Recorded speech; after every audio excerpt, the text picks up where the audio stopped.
What's up, Internet? That's right, it's Gold Hall Gaming, and we're here for some home. I'll hand things over to Chugs to explain since yeah, y'all got the four of us tonight for some tabletop nonsense. And I know we've all been looking forward to this for like 2 months now. Yeah, ever since I stumbled upon this game from a Facebook ad of all things. Right.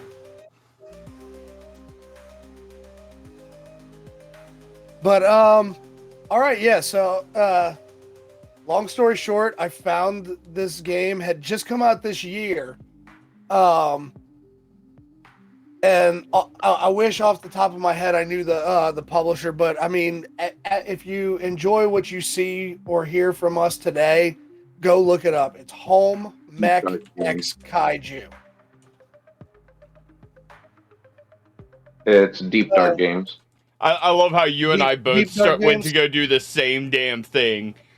Well, Deep Dark Games, that they deserve all the credit for this because going through this system, this is our first time playing this. We haven't even played it yet, and going through the system itself has been fun on its own. So, to give a little context, 1 year ago, the rift opened and the kaiju attacked. It tore our cities apart, rampaging for days until we finally dropped the bomb.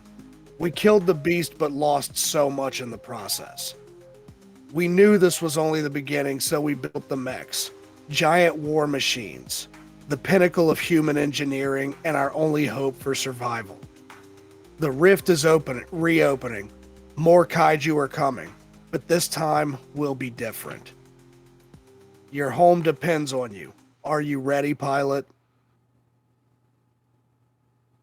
Well, pilots, are you ready?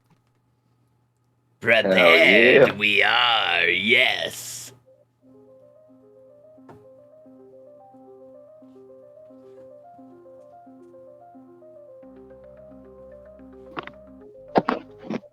As all we right, all so stare at the Valus Imperium.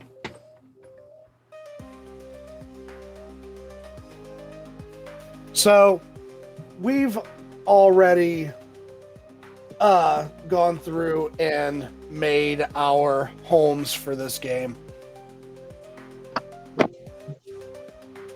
We're going to go through in counterclockwise order, and we're going to all give some background on our homes and what they're known for.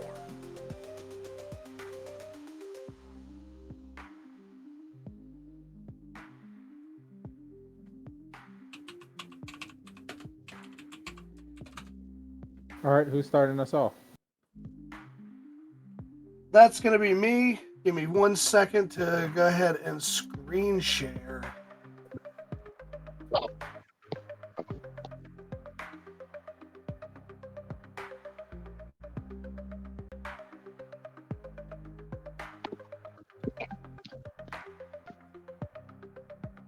All right.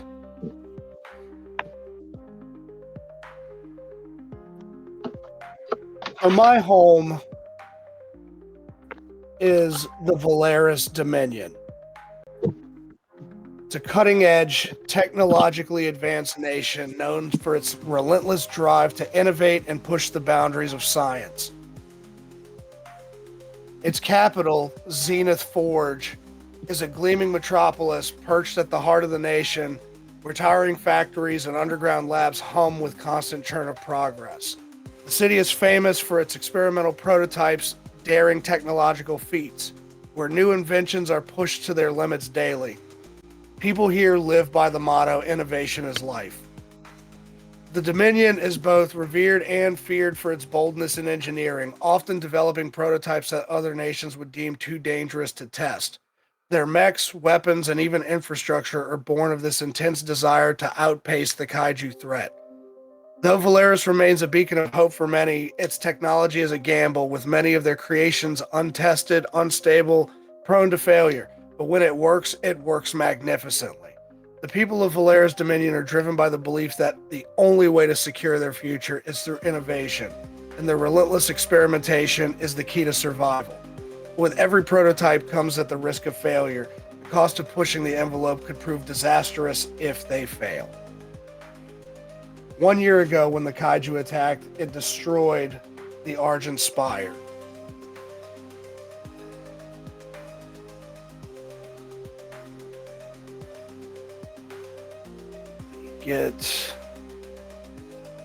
The Argent Spire was once a thriving center of advanced communication technology, known for its towering silver communication array that connected the Dominion cities. A year ago, it became the site of the first kaiju attack, when the colossal beast Riff Maw tore through its defenses, leaving the city in ruins. Survivors speak of the eerie silence that followed the destruction and the broken spire that now stands as a haunting memorial to the lives lost and the threat the kaiju pose.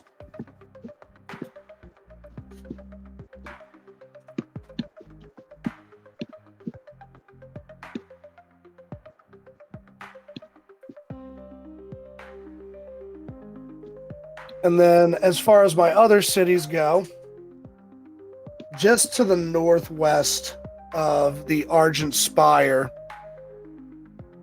we have Ironflow Cradle. It's nestled in the heart of a massive canyon. It's a fortress-like city known for its massive energy generators and geothermal research facilities. The city's design reflects a balance between rugged engineering and aesthetic grandeur, with glowing conduits running through its walls like veins of light. It is also home to the Dominion's most experimental mech lab.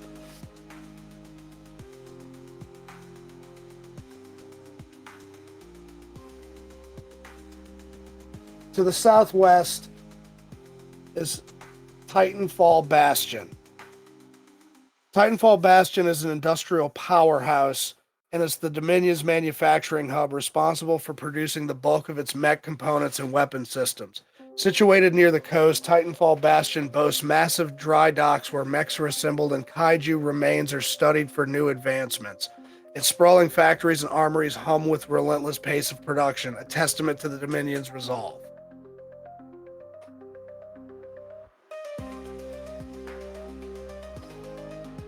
Now, we've already established the capital, Zenith Forge, the sprawling city of steel and light. It's nestled at the base of a massive volcanic caldera.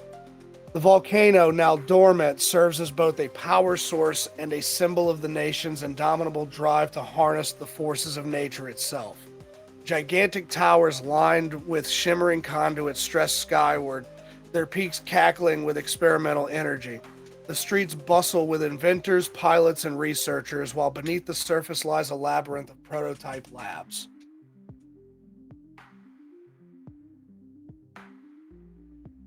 And then lastly, we have, perched high in the Dominion's northern mountains, Luminal Reach.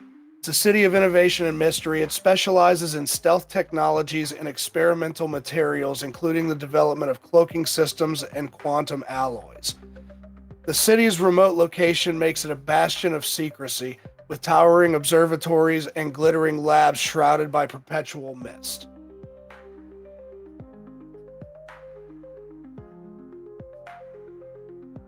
Ever since the initial kaiju attack,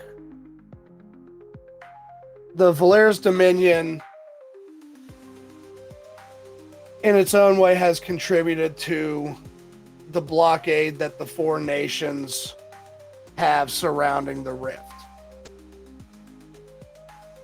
The Valeris Dominion contributed by supplying state-of-the-art sensors to be placed at the bottom of the ocean to detect kaiju activity.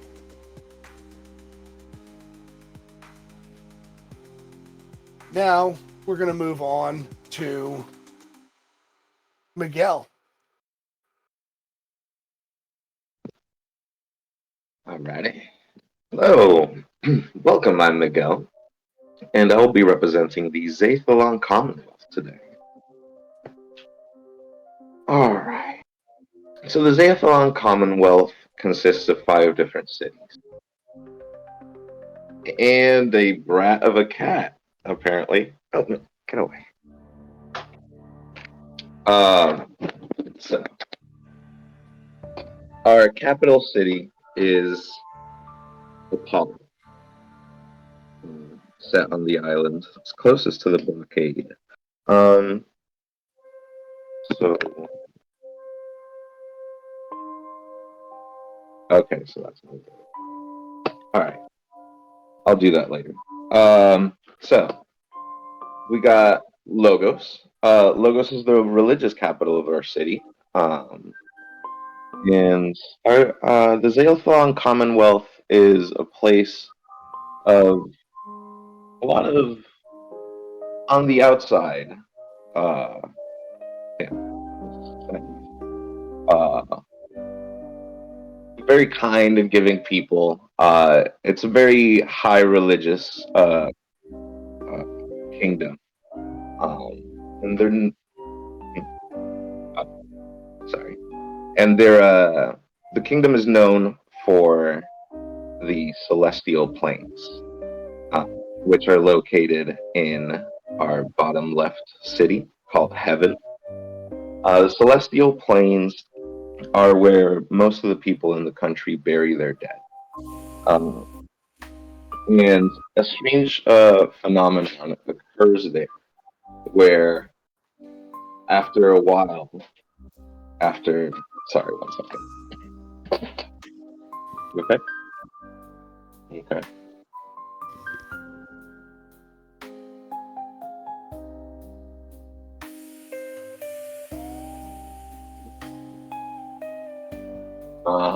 Thank you. All right. Sorry about that. Where people are buried, and after a while passes. By the way, it's also called the Celestial Plains because it is like a desert of black sand.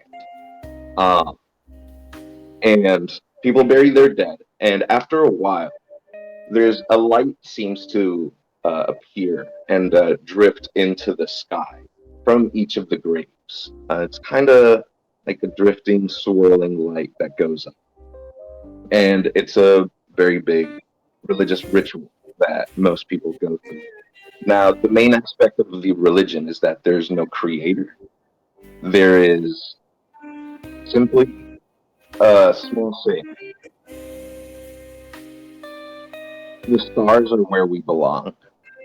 The cosmos is our home. And it is our purpose to reach it. It's a stargazing civilization. And yeah, like I said, on the outside, very kind. Generally towards each other. Then we get to our production city called Dharma. It's located on the highest mountain in the continent. And this is where we have the majority of our mines and factories. Now, Zathalon is a commonwealth, so everyone enjoys some sort of comfort. Everyone has some sort of, stability to their lives. And everyone works towards helping each other. But where the prisoners are normally sent to is to the factories and mines. And our last city, which is the new capital after Apollo had been wiped out, is Cosmoralis. It used to be, well, still currently has most of the universities for the country, but now also functions as the new capital after the fall of Apollo.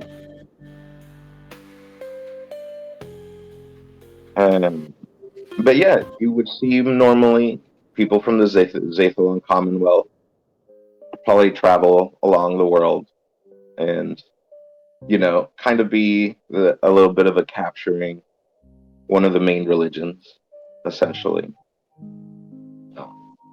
Zaphalonology. But yeah, Sid, if you'd like to go next.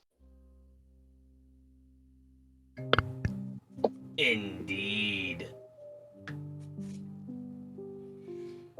So let's get real about it. I'm not doing that voice the whole goddamn stream. I will have no throat if I do. Thank you. Thank Nice. God.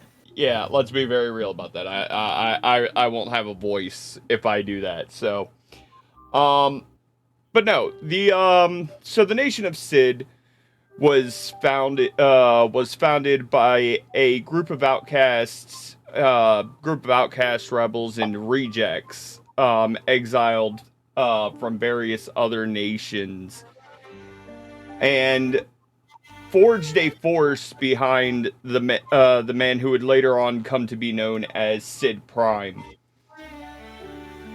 The imperial capital of the nation is situated between the two largest mountain ranges, where large industrial pipes run into the mountain to facilitate faster movement of the precious minerals, resources, and metals that the nation is responsible for recovering and distributing to aid in the blockade efforts.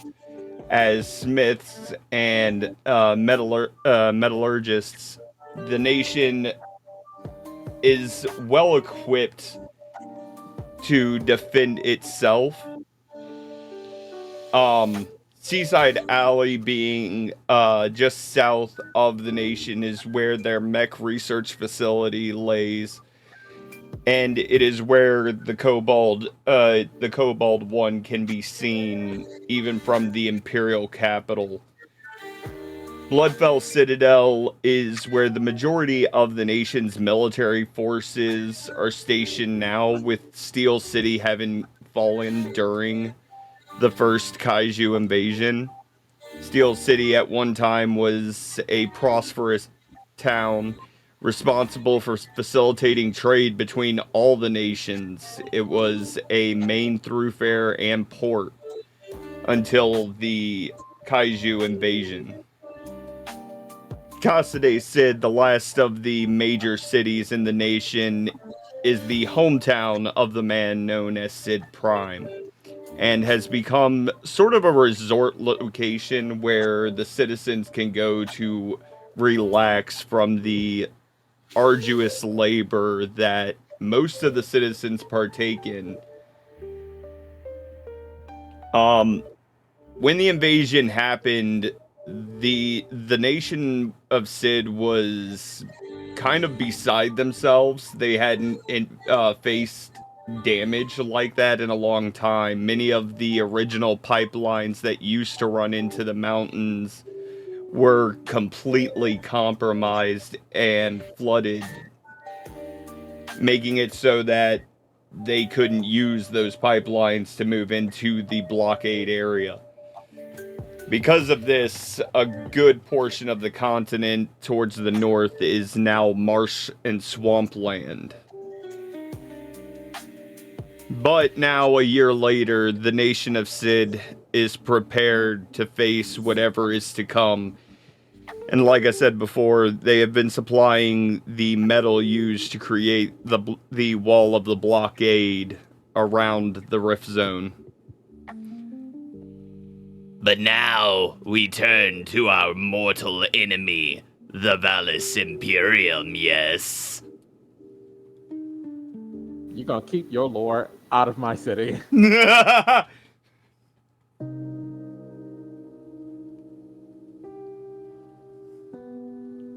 Finally, in the northern isle, the Vallis Imperium, we the Valeri march with war in our blood and the drums of war as our heartbeat. When we were founded, we were nothing but ravaged soldiers, defeated generals, scraps of steel. But we grew strong. We held and marched to the top, where we crowned it Sovereign's Cradle. and we decided this is where we'll stand, and nothing will get in the way. No dominion, no commonwealth, no nation. This is our imperium. When the kaiju came, we held them back at the Citadel of Daggers. Unfortunately, we lost the Ursa Gate. But we hold strong at our fortresses. Hildegrim, Goria, and at the top, Sovereign's Cradle. We are known for discipline. We are known for our march.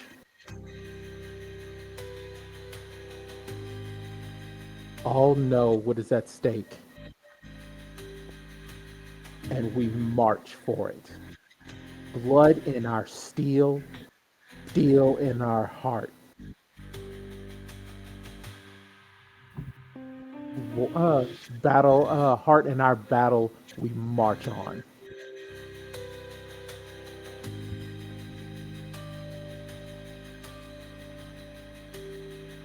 That's me. Blood for the blood god. Skulls for the skull throne. It's an imperium dedicated to nothing but battle and the innovation of it.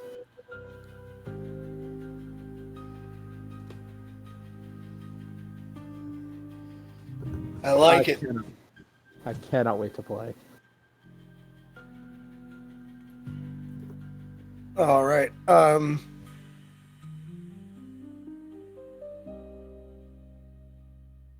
Looking through the rules right now.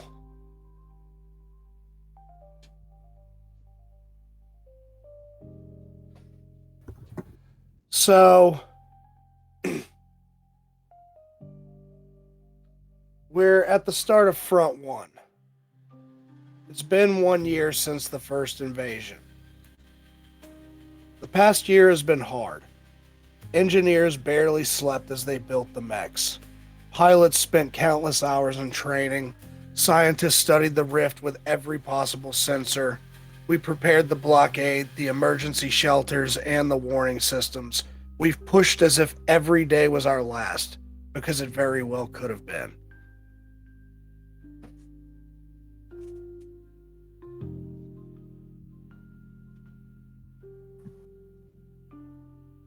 We're going to go ahead and go through, and each person's going to introduce their pilot, their mech, and give us a scene with their pilot and their pilot's close personal connection. Oh, all in one go? Huh? All in one go? You know what? We'll do the introductions of the pilot and mechs, and then we'll go around and then do our scenes.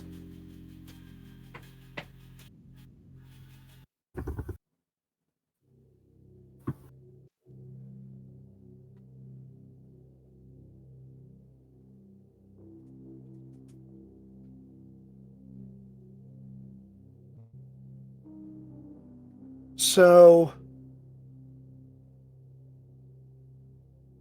the pride of the Valeris Dominion, their top mech, the Eidolon frame.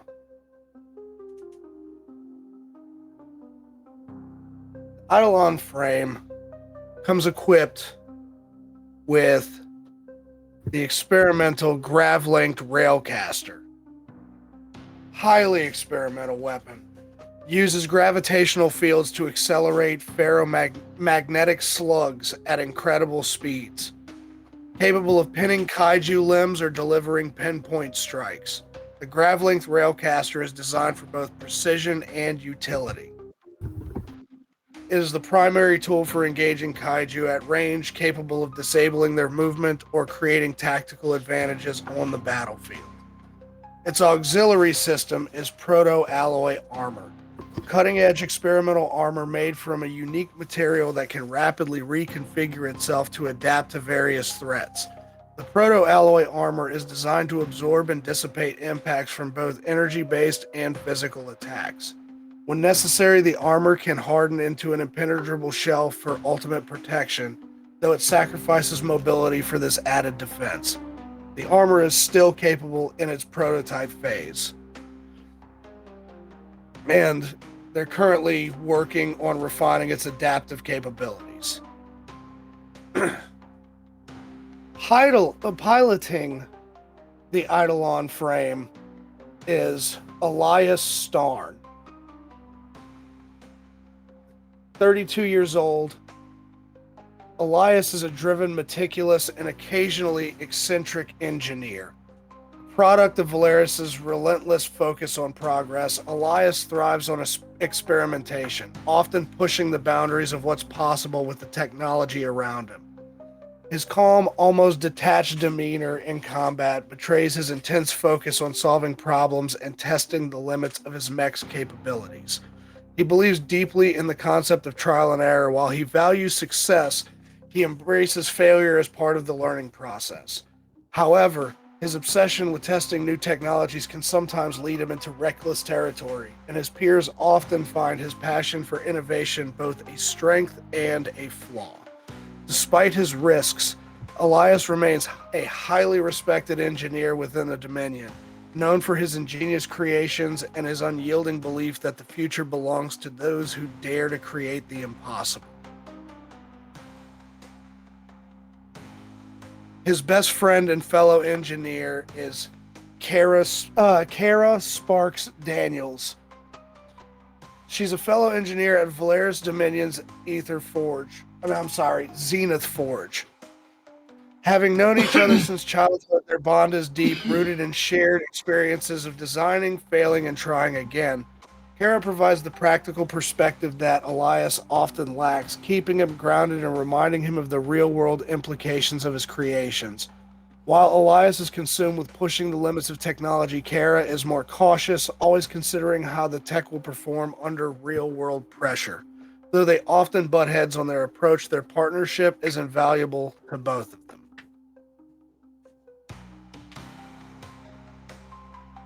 All right, we're going to move over to the Commonwealth. Ready.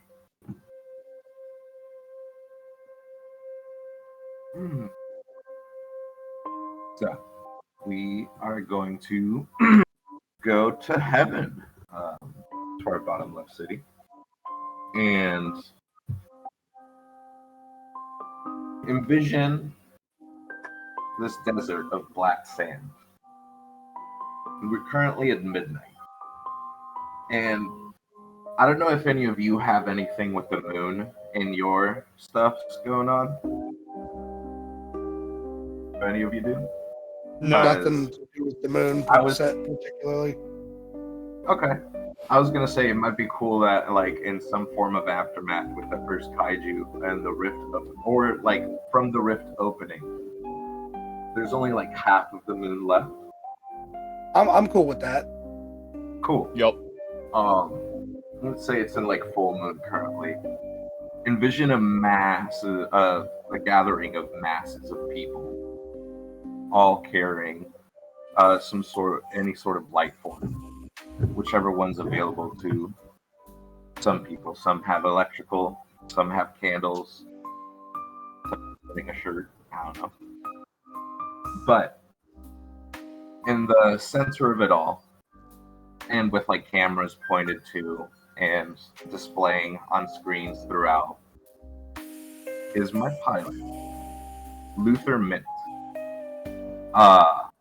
who's late 20s man, short yellow hair, green eyes, and is dressed with some robes, some purple and gold, and is addressing the cameras. He's in the middle of the speech. Home is where the heart is.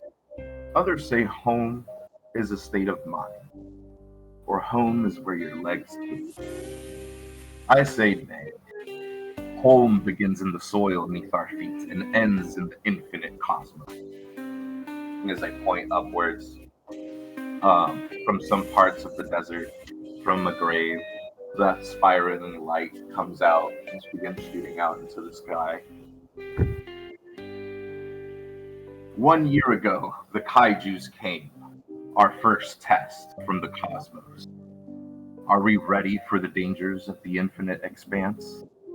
Last time, they took our precious capital. This time, we are ready.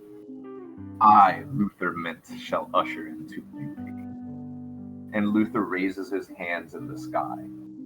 And from above, flying down and landing, is Luther's mech, an aether-infused mech. And it's got this sort of a little bit of like jellyfish head going on.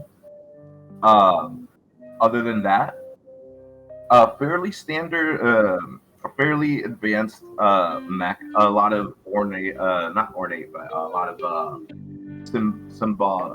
symbology on it from the different symbologies of the religion. It's got its two eyes, so it still looks a little bit humanoid, and then a third eye above them. And yeah, with his hands up, addressing it, says, "The Flood Angel has come to answer our prayers. Everyone, pray! Hark, the Flood Angel! She shall carry your dreams and burdens and carve a new future unto our world." And as the surrounding masses gather in prayer towards the Flood Angel, Luther Mint's back. The swirling lights from the graves begin to swirl and more come out until they almost seem to, in this midnight, seem to enlighten the whole place as if it were in the middle of the day.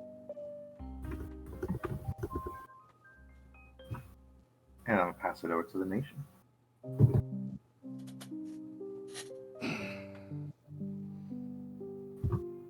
All right.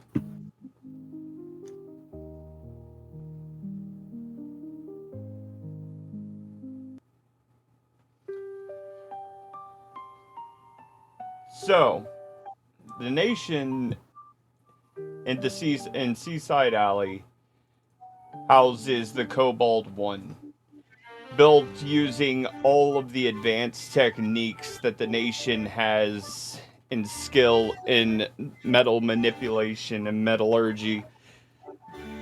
The royal frame was constructed to be the first and last answer for the nation against the kaiju. By utilizing technology that allows them to harness the power of the sun, they were able to create the solar lance and the solar shield technologies and equip them to the unit. The hopes of the nation are that with the proper pilot, this mech will be able to fight off the kaiju that inevitably will return. But it is at Bloodfell Citadel that Jason Forrester, a young soldier, was first chosen in the batch of test candidates to pilot the Cobalt One. He worked arduously for weeks, honing his skills, proving his mettle, until one day he was informed that he had been chosen to meet with the king of the nation. He was brought to the imperial capital and entered the throne room, where the man known as Sid Prime sat and was gifted the title Sid the Terrible, and informed that he would be the pilot of the Kobold One. With Jason came his friend Alpha, who was assigned to be the engineer for the mech to ensure that the Kobold One would be ready in time for the next invasion. With that, the two set off to Seaside Alley and the mech research facility to begin preparing for the next battle to come.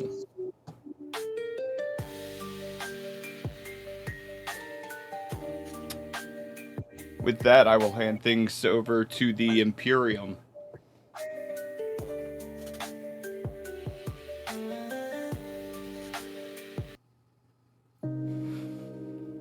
Deep beneath Sovereign's cradle, something was found. Something that was going to help us win. To push us forward. Whatever deep, dark thing was found, we used it. We used it to make our mechs. We used it to breed our soldiers. We used it to fortify our defenses. Each mech made is based on the one previous, all the way to the beginning. Anyone who joins the core for the mechs loses its identity to the mech. My pilot's name is 115674. Zarek model. That's all he will be known as, till he can fight no more.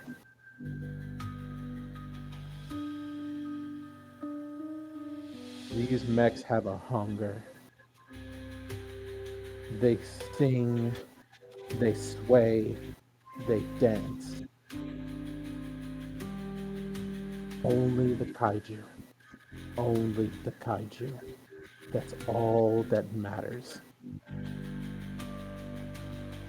Crush and grind for the Imperium.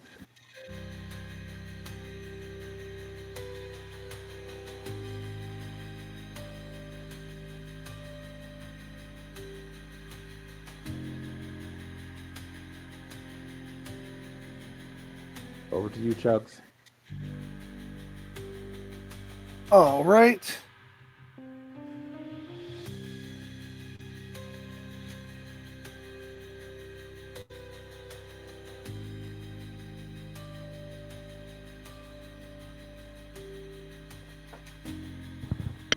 All right, so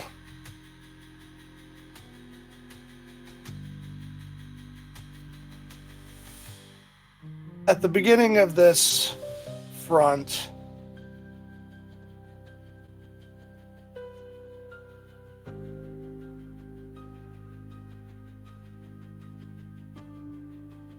the sirens wail.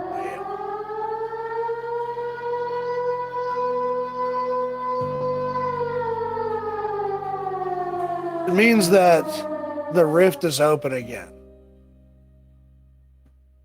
We have no idea when the kaiju are going to arrive, but it's inevitable. They are coming.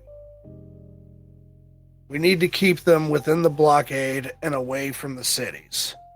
We need to stop them before they reach our homes.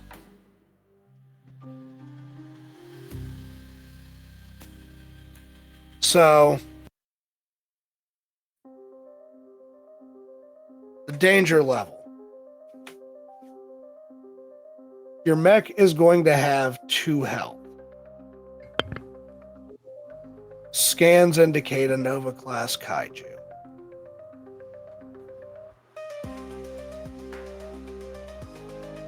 We're going to go around and each of us is going to have a scene between our pilot and their personal connection.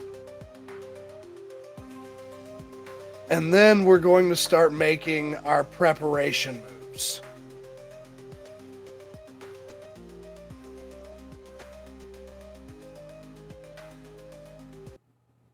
So,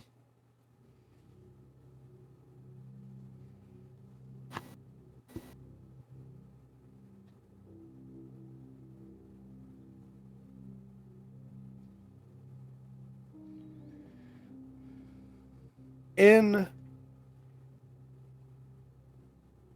his workshop at Zenith Forge, it was a rare refuge of calm amidst the chaos of preparation. Tools and half-finished components cluttered the tables, and the smell of hot metal and ozone hung in the air. Elias sat hunched over a workbench, meticulously fine-tuning a delicate piece of the Eidolon frame's control interface. You still tinkering with that thing? Kara's voice cut through the quiet as she entered, her boots clicking softly against the grated floor. Elias didn't look up. It's not tinkering. It's ensuring this doesn't fry the system when we need it the most. Kara leaned against the edge of the workbench, arms crossed. You mean when you need it most? Let me guess. You've barely slept. He shot back. Sleep's a luxury when you're piloting a prototype. Or when you're obsessed with being perfect, she countered, her tone teasing but laced with concern. Look, Elias, I know you like to carry the weight of the world on your shoulders, but you don't have to do this alone. Elias paused his work, meeting her gaze. I don't plan on doing it alone. Got you barking orders in my ear, don't I? Kara grinned and says, That's right, someone's got to keep you alive long enough to win this thing. Elias chuckled, his shoulders relaxing slightly for the first time in days. Said thanks, but this mech, it's got to be perfect. We don't know what we're going to be facing.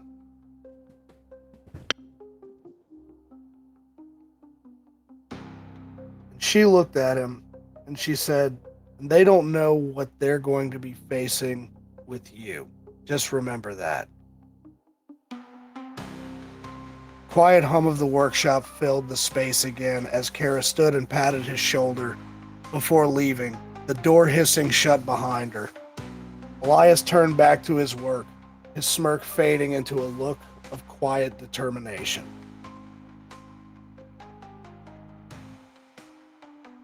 All right, and we're going to pass it over to Miguel.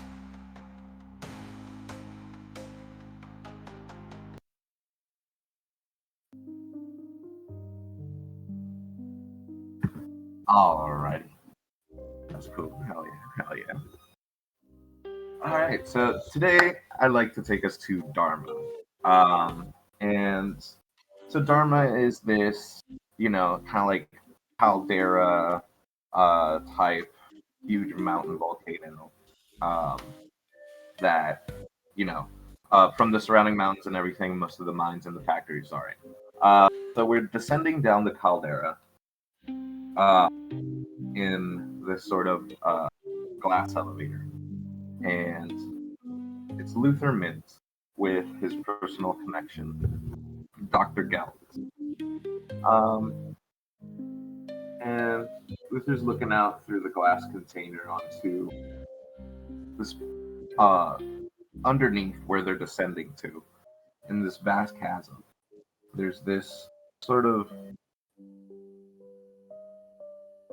what seems to be like a brain, and it's covered in plastic, and it's got some markings and model numbers and stuff on the outside. But you can see like the ridges where kind of the brain would be and the shapes it takes. They're weird shapes. They finish descending. They exit the elevator and begin walking towards it. And Luther looks over towards the doctor, says, so will it hurt?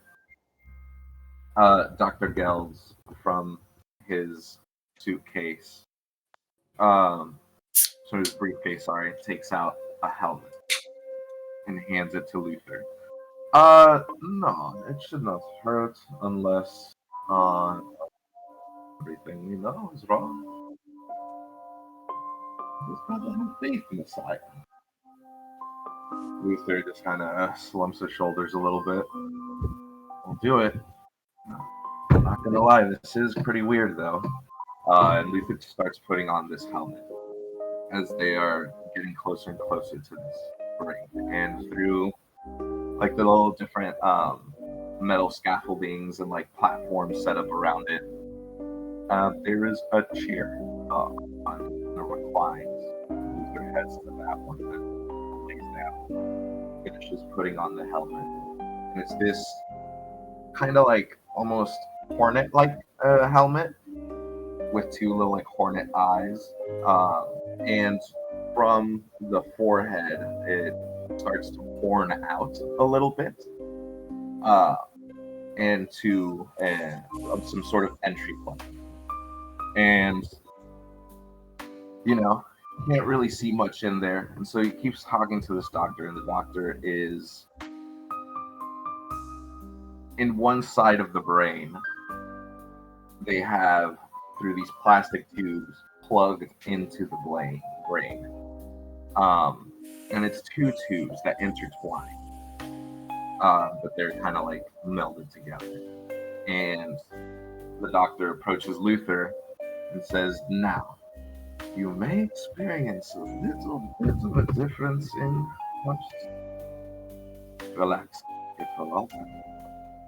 And starts the end of those two hoses go into a connection and plugs that into the entry point of the helmet.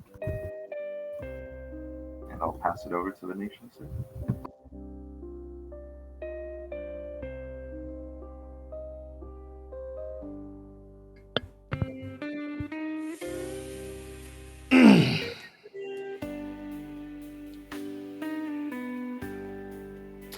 So Jason is sitting on the head of the Kobold One, looking out from Seaside Alley across the entire nation, taking it all in, when he hears a voice behind him. "Sid, the Terrible." It's chiding, a little bit joking. He turns his head. "You really have to call me something so embarrassing?" He sees his friend Alpha walking up behind him on the stairway. "Yeah, well, sometimes, you embrace things." Jason doesn't really change his demeanor. "Yeah, but the main point is I'll either die or come back alive, and either way, it'll be for the nation itself." Alpha kind of takes a deep breath. "But it's what you wanted. So, better start getting ready." Jason sighs, stands up, and looks across the nation one more time. It's worth it in the end to him, but doesn't change the fact that this could be the last time he looks upon his home. I'll pass it to the Imperium.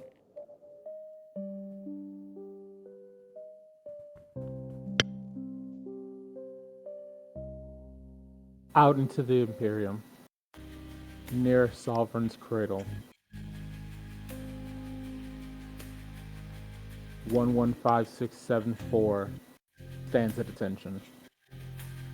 In front of him is the model he will be piloting, Zarek. It will be his new name.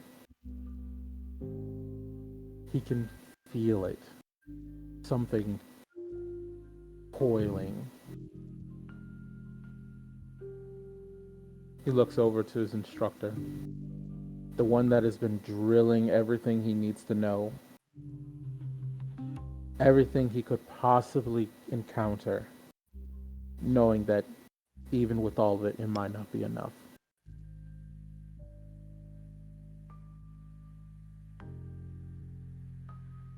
She looks to him. We will begin the bonding process. I trust you're ready. He just gives a curt nod as he climbs into the mech. Immediately, it constricts around him, and the hatch closes.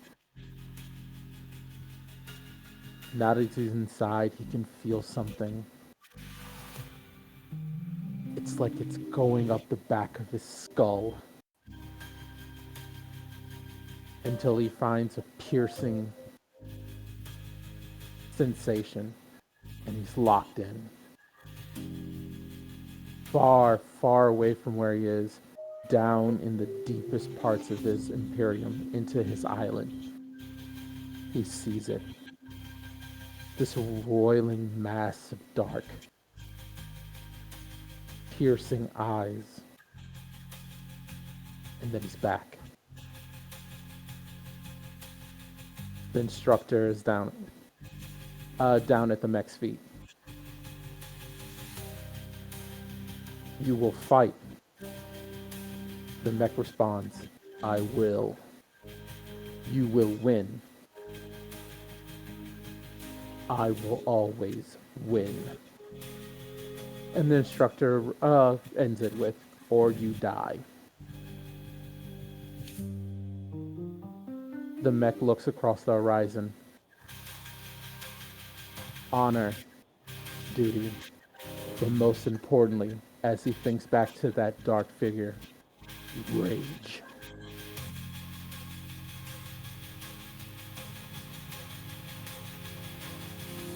Off to you, Chubbs.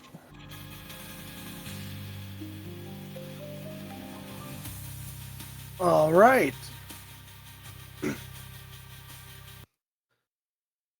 So we're going to now go around and we're going to do our preparations.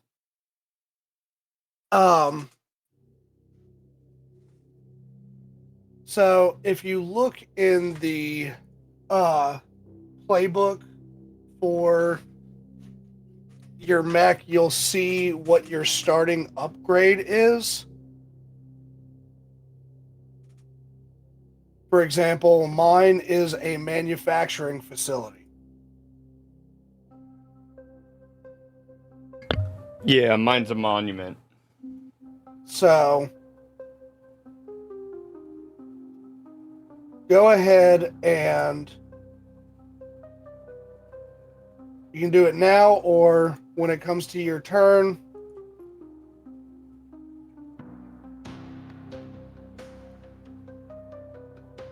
Draw where your starting upgrade is going to be located. In my case, there's going to be a manufacturing facility right there, kind of nestled in the middle of Zenith Forge, Ironflow Cradle, and Titanfall Bastion.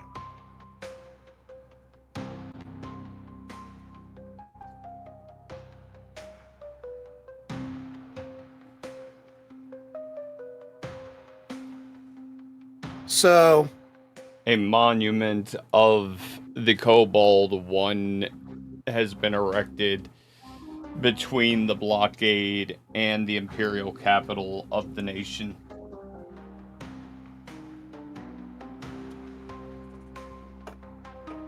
right?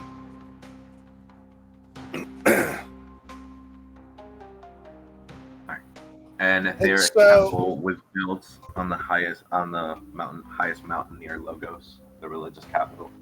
It's a little pilgrimage that people take.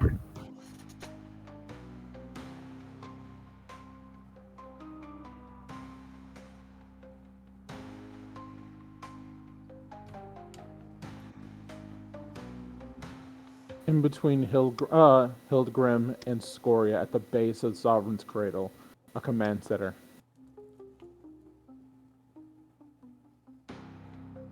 All right, and so we're each going to get 3 preparation moves.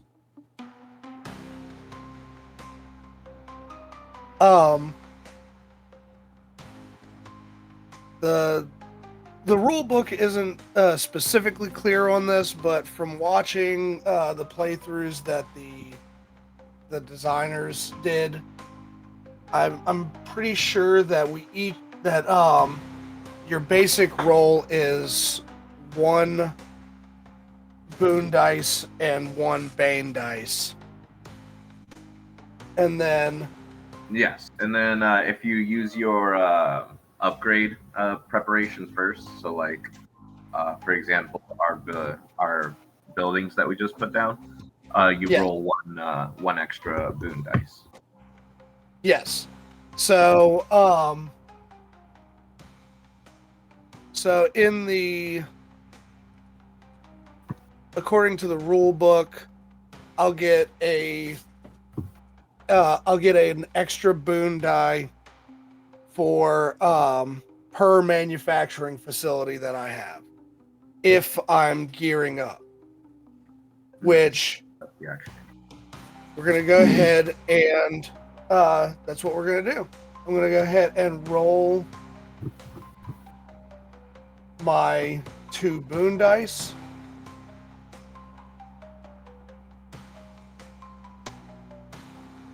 And 1 bane dice. Damn, dude. Oh. So what we've got going on here is the bane dice matched up with the boon. Yeah, it matched up with the boon, so it takes that 5 out of there. And I'm left with a 1. That 1 means that I will have a bane dice added to my final showdown with the kaiju. So, I guess on the first run, I showed everybody what not to do. Well, you went to gear up, and something didn't work out. What do you think Yeah, happened? so what I think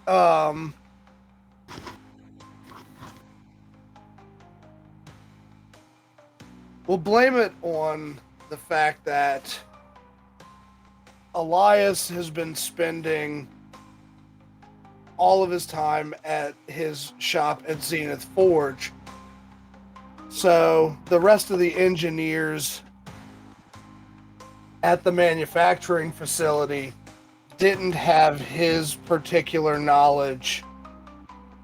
So that means that the upgrades that they were trying to make for his mech didn't quite match up. So they spent a lot of time and resources on something that ended up basically useless as far as the Eidolon frame is concerned.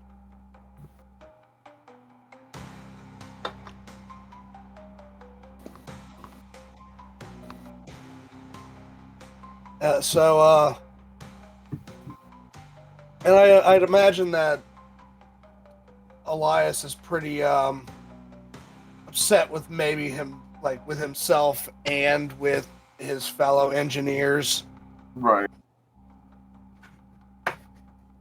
Like, because these are all people who pride themselves on innovation and being at the cutting edge. So for something to backfire on them, they're all going to take that quite personally. So with that, we're going to move on to the Commonwealth. Alrighty. Well, I am going to search the Aether. So, how am I searching the Aether? What does that mean? Well, with my good old buddy, old pal, Dr. Gelds. We're in the mech suit, the Flood Angel, and we're trying to improve synchronization.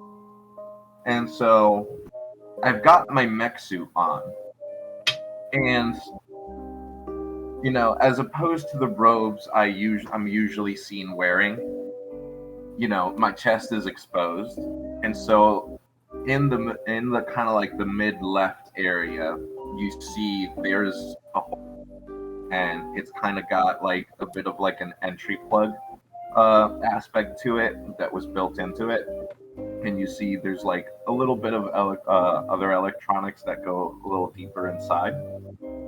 But yeah, it's the mech suit is kind of built around that hole as well. And you see, without a helmet currently, because they're in the process of updating that helmet. But he's talking with the researcher, and yeah, they're running some tests to improve synchronization. So another tube. This time that leads to a different, not a brain wrapped in plastic, but a heart wrapped in plastic. Again, still with those like markings on the outside of it. And yeah, the tubes go straight to the chest, and we are going to search the Aether. Here, my boon dice. Oh shit! Oh, don't fuck me, Bane. Don't you dare. Don't you dare. Oh!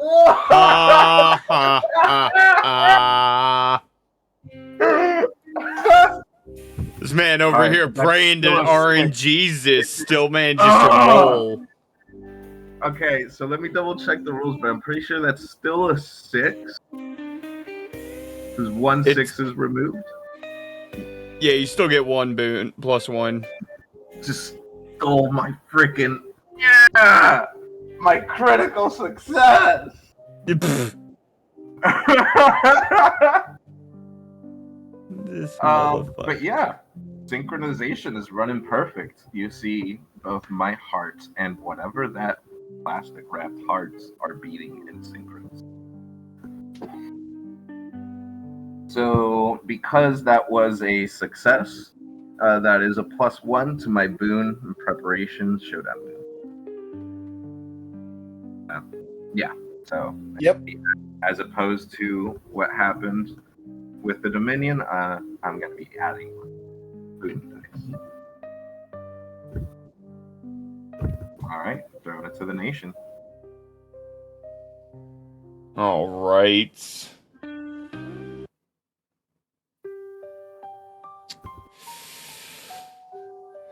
So,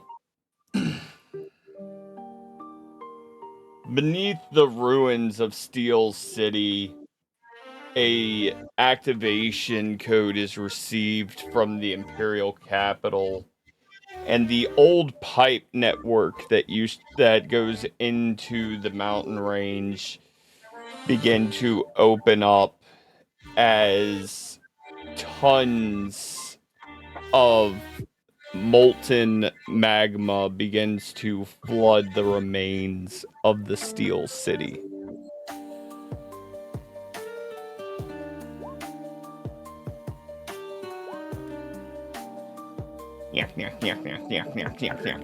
Oh, he gets a +2.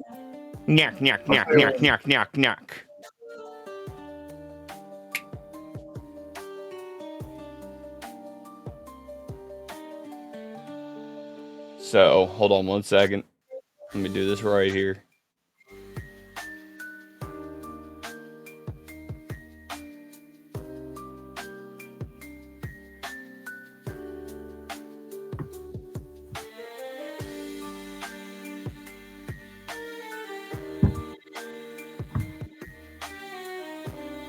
So yeah, I just turned Steel City into a magma pit.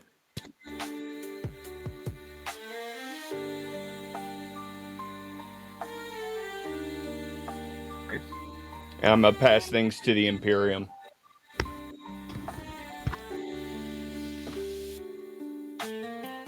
All right.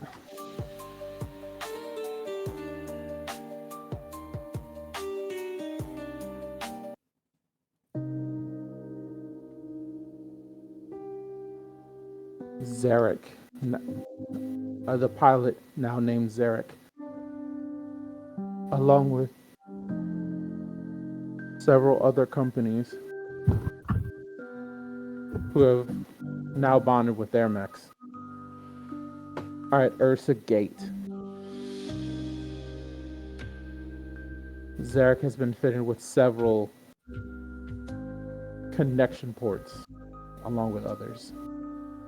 They're here to remember. They're here to learn. This was failure. The destruction of the city.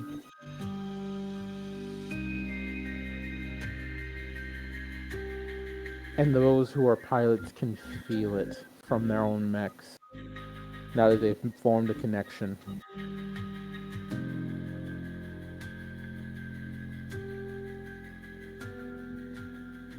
Each one knows what it must do.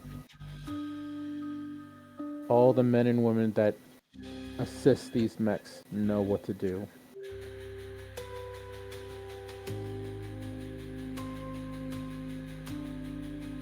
And somewhere they feel a call.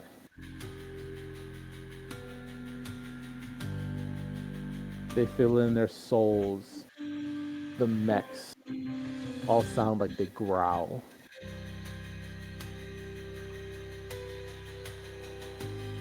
Alright, 2d6.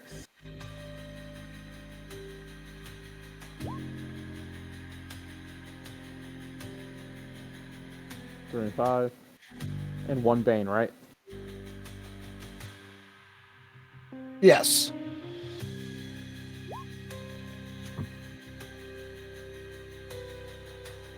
Okay, so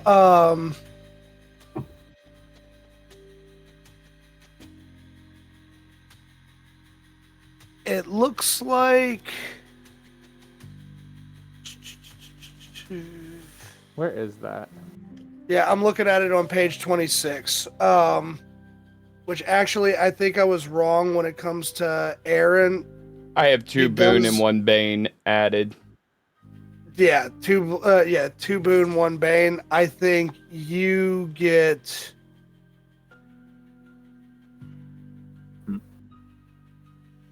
I think you get 2 you get 2 Bane. Where is that written at? Because I don't. Yeah. No, that should be 1 Bane. 2 Bane is if you critically fail. Okay. Okay. And same for if you roll just the 6. Okay, 'cause it's yeah, plus 'cause 1 boon. If you need 2 6s to roll to get a +2. Okay. Which is why I was so excited and then so bummed out that the Bane dice. Yeah, by the way, I saw that. 3 6s. Right? The only time that's terrible. Right. Okay, All right. so basically, so Aaron gets 2 Boon and 1 Bane. I have 1 Bane. Dark should have 1 Bane. Both that 3 and the 2 count for 1 Bane. The 1 Bane. Because it was a It's just- critical fail. Okay. And then you should still have a boon, just the one you always have start with. Well, yeah. Well, this is I'm in not talking addition about that one. I'm to- talking- yeah. Yeah, okay. So, all right. So, go ahead and how does that play out for you, Dark? Yeah, what complicates the process? The mechs feel restless, wild. The Imperium has built its soldiers upon discipline. They grind and they march. And just tuning into these mechs right now, it's throwing off their years of discipline. They feel restless. Their skin feels like it crawls.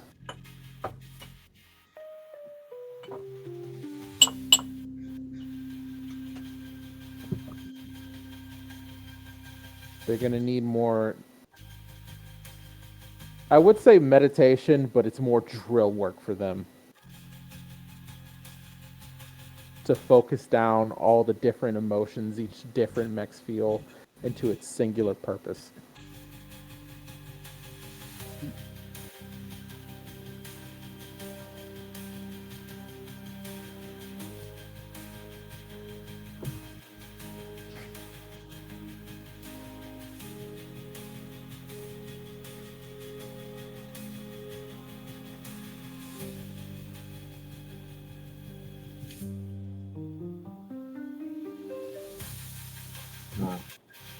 All right, so is that that's it for you at the Imperium? Yep.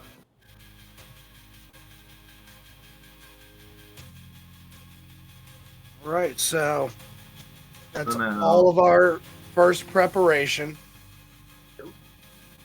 Now,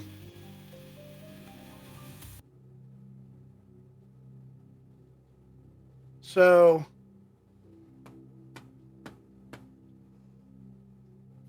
this time around,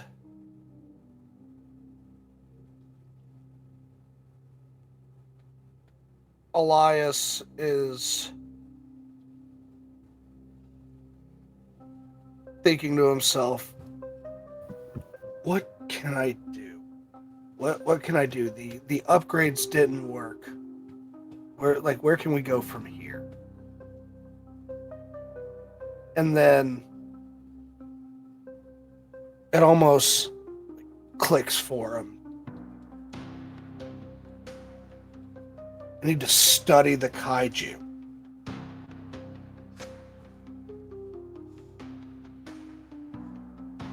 So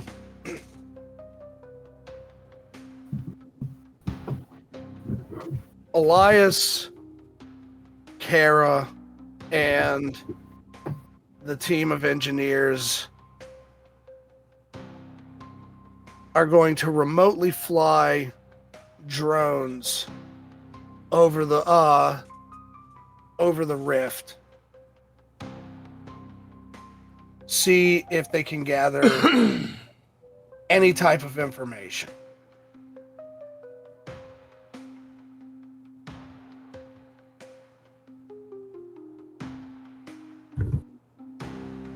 So I get one boon, one bane.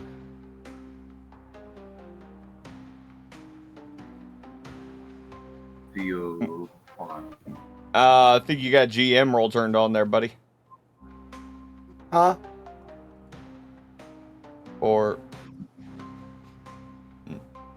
No, I haven't rolled it yet. oh.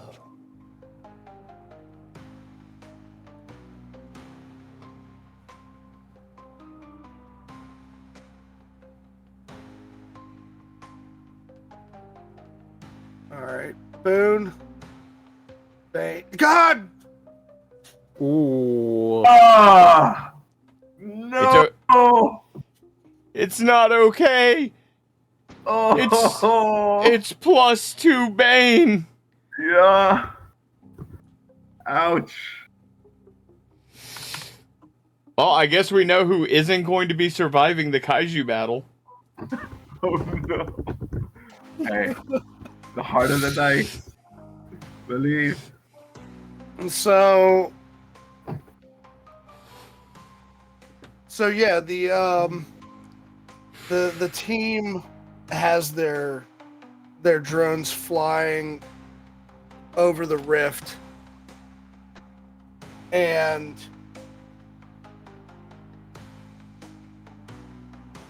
no explanation. It's almost like an electromagnetic field just shut the drones down. So not only did we not learn anything, we also lost a bunch of drones in the process.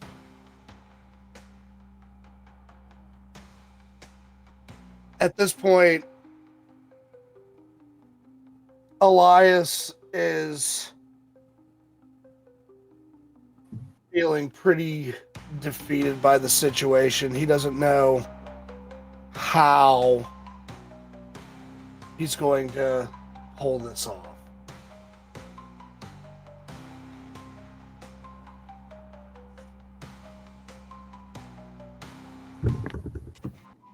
And we're going to move over to the Commonwealth. All right. um, Did you just realize? Okay, hold on 1 second. I gotta mute. what's it? All right, it's your turn anyway, Miguel. Yeah. Okay. So, my next preparation is going to take place at my etheric temple, but it's not the etheric temple action. It's just the etheric temple is the little monument. It's part of our little, religious pilgrimage. And before I roll and reveal what's up, I am going to try to use the team up special move that I can only use once per front. So I'm going to use it in my preparation. And I am going to ask the Velaris Dominion pilot to accompany me on our little pilgrimage to the monument. Like, wait. So I just roll an extra dice. All right. Does anything happen on my end from the team up? Well, you get to come with, but no, I'm using the action, so I get to use an extra dice. But if you want on your next turn, since I am asking for your help, you can ask me for help, and I can help you with the next preparation move. Okay. I got an idea. Okay. So you're coming with me to the pilgrimage, fellow pilot? Yep. Good. Yeah, Elias is with you. Sometimes you just need to clear your mind a little bit before battle. And, it's a pilgrimage up a mountain, as you'd expect. It kind of sucks. But, part of the, faith is going through with the challenge. But yeah, when you make it to the top, there is kind of in like this beautiful sculpture of like, a bunch of different humans piling up on each other, reaching towards the sky. And right out of reach of the highest hand is what appears to be a stone sculptured brain with like wings and stuff that is supposed to symbolize like the knowledge of the cosmos and how we're just barely out of reach, but we gotta keep trying. So there's a little prayer at the end towards this brain in the sky. Totally nothing wrong with it.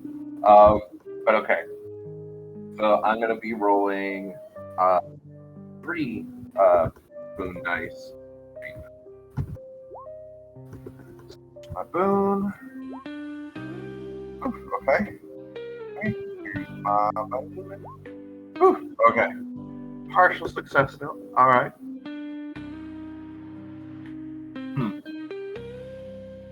So, what do we think goes wrong here?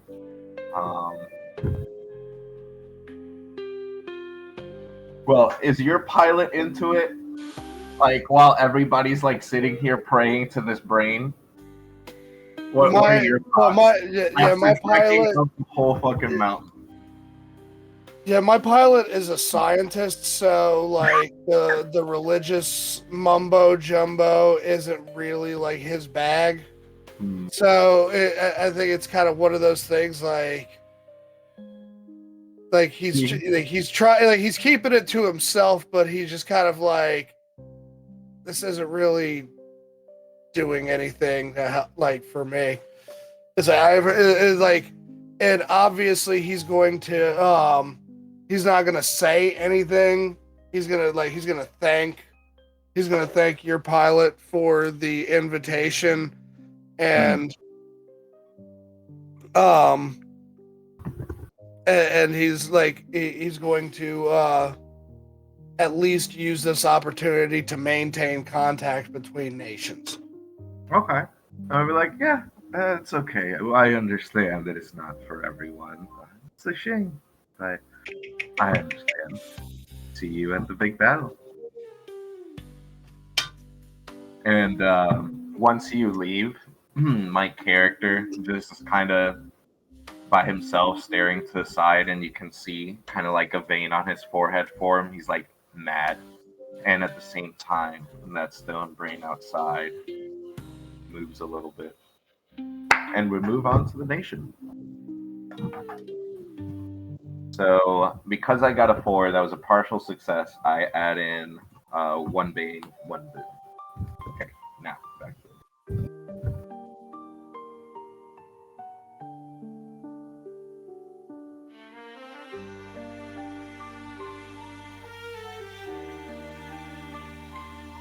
Aaron? All right. So,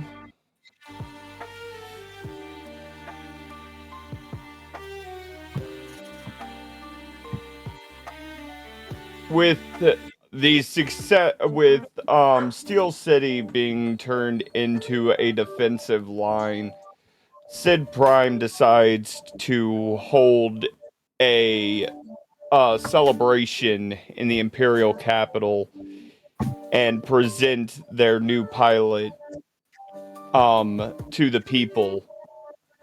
Jason and Alpha both arrive to the Imperial capital and are led directly to the throne room, where Alpha stands behind Jason as Sid Prime presents him. People of my nation, hear me. I present to you Sid the Terrible, the pilot chosen to take the Cobalt One out to face the next Kaiju invasion. Give him your arms, your ears. Support this man with your hearts and souls, so that we might claim victory when the Kaiju return. The people cheer and scream, laughter, joy, all the emotions of a happy people, unprepared for what destruction could be coming.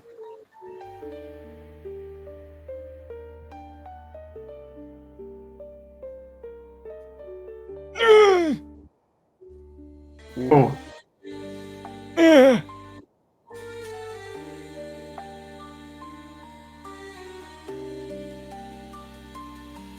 So what do I come out at? I come out with 1 Bane.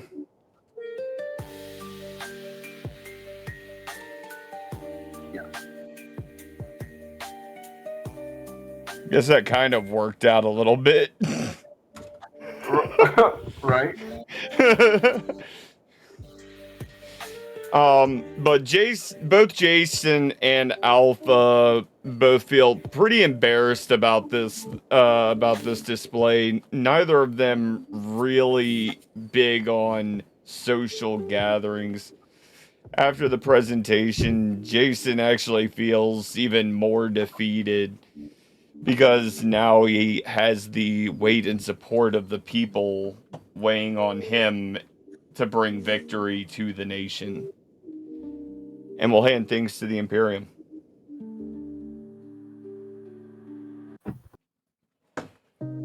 All right.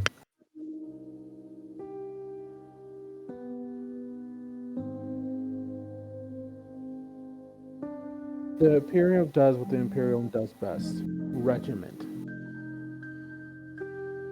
More and more people are flooding in to get to serve, to train, to prepare.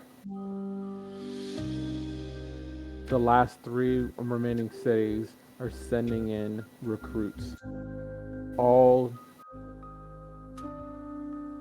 all to serve the Imperium in its dire need. The mechs that the Imperium have are being, I want to use the word tamed. Varric is with his mech, and he still has that deep, like, sense in the back of his head, that just this boiling rage. So he is going to.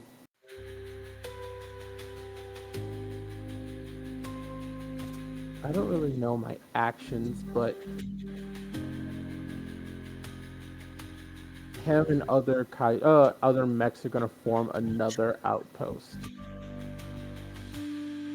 Is that one of the moves? So I think you get to add an upgrade after each front. I After think. each front. Yeah. But the But preparation he can build. technically can be like if you, as long as like it's not a command outpost like the exact same thing that this one is. You can have it be like anything else.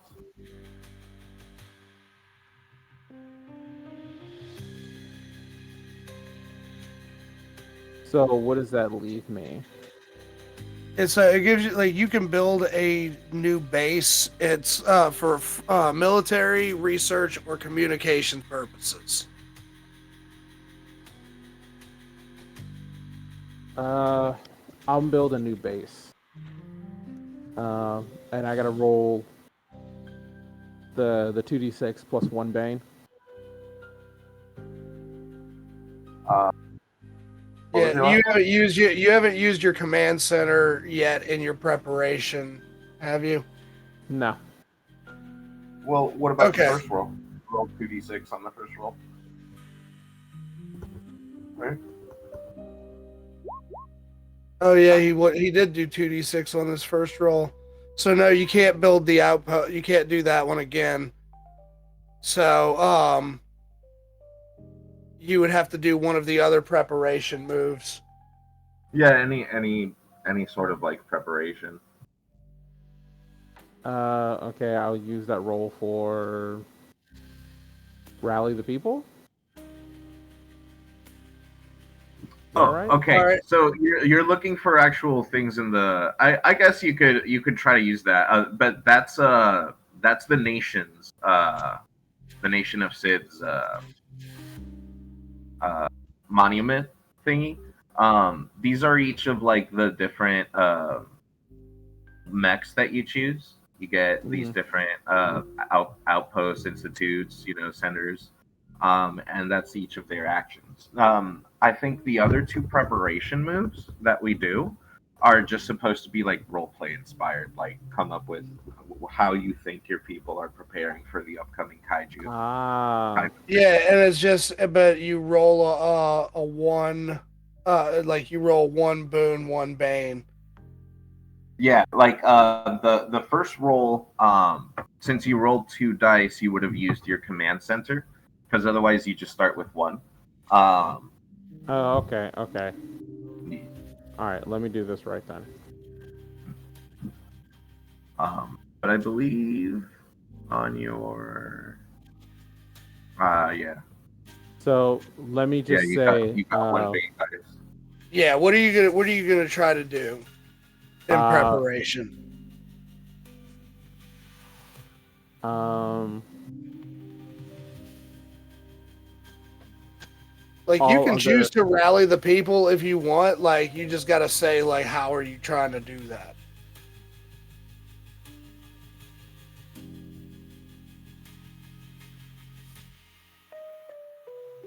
All right.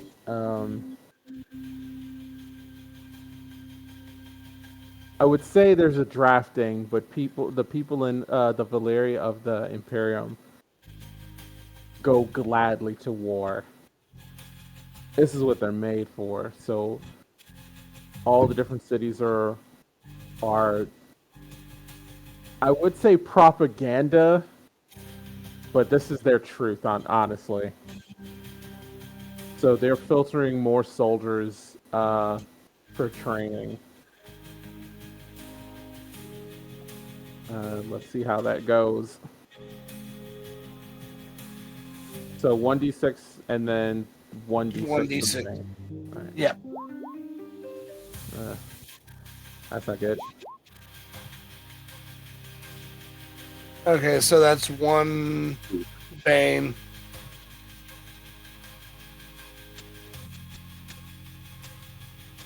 So, how do you think it went? How do you think it went wrong?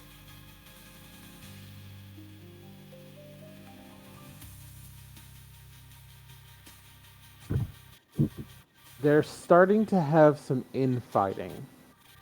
People are ready for a fight. People want that glory, and it's starting to shake up the regimentally disciplined people.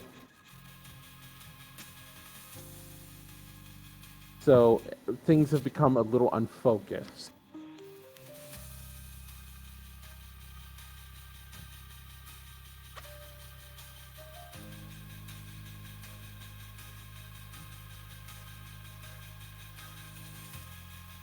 Everyone is getting ready, and everyone wants to die gloriously.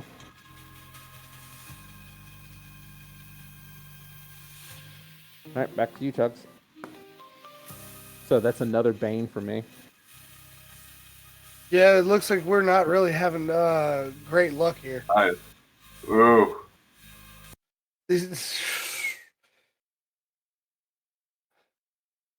This game is hard. Yeah, Yeah. I mean, I'm still having a lot of fun. Oh yeah. Okay, Ditto. Ah! so I am going to. Well, Elias is going to reach back out to the pilot from the Zathalon Commonwealth, and Hello.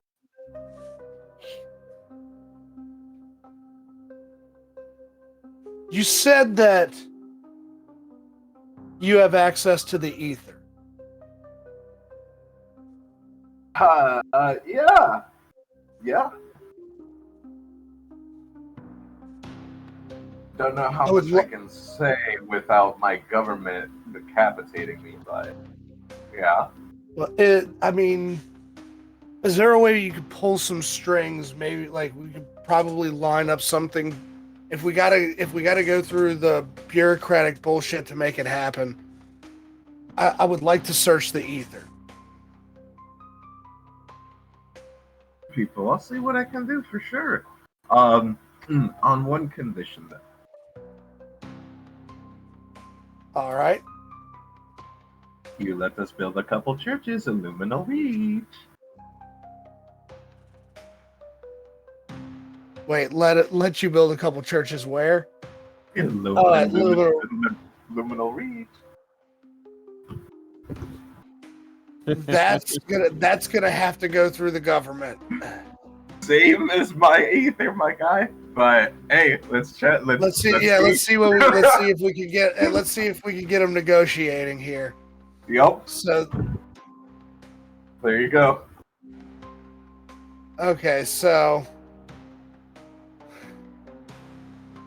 I get 2, right? For us Yeah. So teaming up. whatever you would be rolling, it's 1 extra. Oh my lord. Okay, hold on. Now, obviously, you generally want to leave these, I imagine, for the kaiju fight, but you can always remember why you fight and just re-roll some dice. Or improvise. Re-roll one of those. You get to use one of those once for this front. You know what? I'm gonna go ahead like, and I'm struggling here, so I'm gonna improvise. I'm gonna. Improvise would let you re-roll one. Remember why you fight says re-roll all the dice you're rolling. Okay, so It's up to you whether you want to leave one for later or how you want to do it. yeah, I'm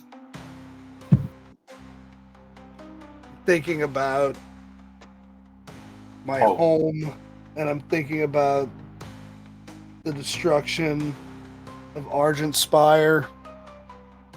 I'm thinking about all the people that I need to protect. And I'm remembering Kara reminding me that this is more than just my experiment. This is people's lives are at stake.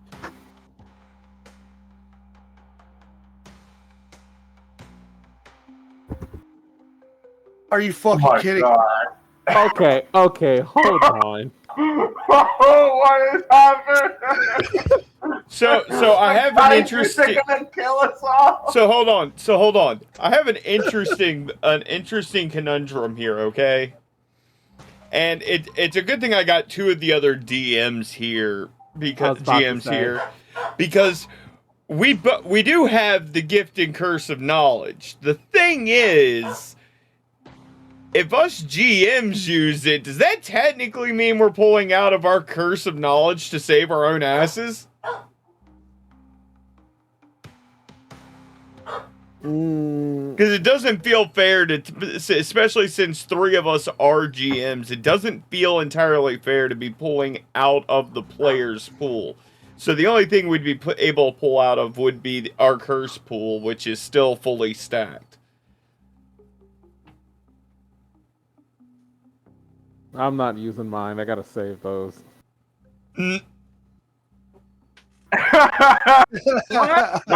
Motherfucker, you have the same pool the rest of us do. We only got 20. I know, and I know what I said. Jokes. Motherfucker got jokes. No, you know what? I'm not gonna cheap my way out of it. Alright, that's 2 Bane. Alright, so how does the help thing work? No, you just I've already gotten his help. I've already gotten. It's one the extra player's dice help. you roll. Yeah. So can I try to get help? Oh, from and the you? Bane dice took one away. Wow! Holy shit! But still not a critical defeat. Yeah. So I have nothing but Banes for my. Yeah. So, Dark. Currently, we're in a front. So a front is, all the way from preparation to the kaiju fight. And so we have certain special moves we can use, page 33 of the handbook. So once per front, so either once in your preparation or once in during the kaiju fight, you can ask another pilot for help. And you get to roll an extra boon dice, up to a maximum of 4. The maximum amount of boon dice you can ever roll is 4. But yeah, you get to roll an extra boon dice. But that's your action. You have to use it on your turn and ask someone for help. Or, once per front, you can remember why you fight. So all the dice you just rolled, you can re-roll them. Or you can improvise. And if after any roll, you can improvise, and basically you re-roll 1 boon dice. And again, you can use improvise once per pilot rank. So on front 1, we can use it 1 time, front 2, 2 times, front 3, 3 times, if you survive all the fronts.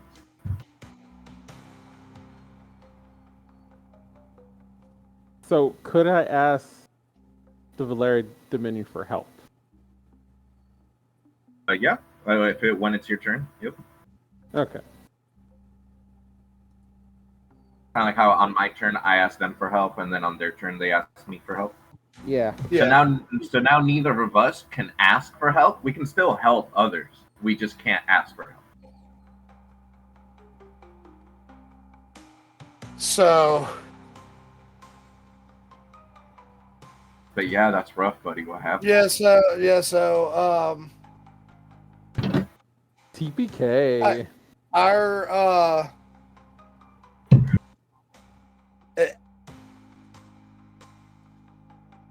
I don't know why.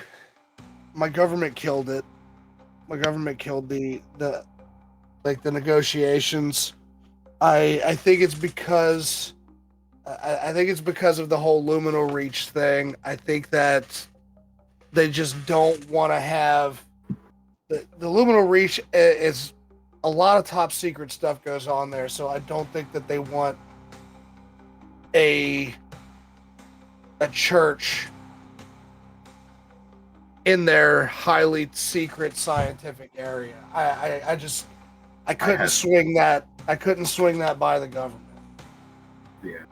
Well, I'm thankful you tried at least. I tried too, but yeah, they just told me to shut up and look pretty for the camera.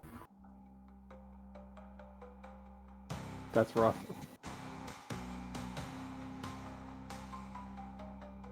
All right, so now we're gonna move on to the Zathalon Commonwealth. Man, that was so intense. I almost forgot what I was about to do. Oh yeah. Okay. I think it's because y'all all know that I'm about to I'm going straight. I was just like.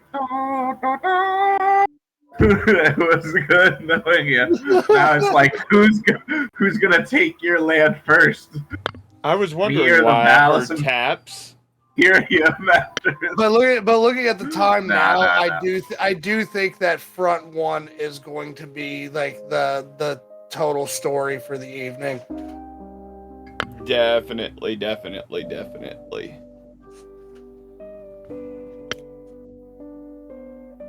But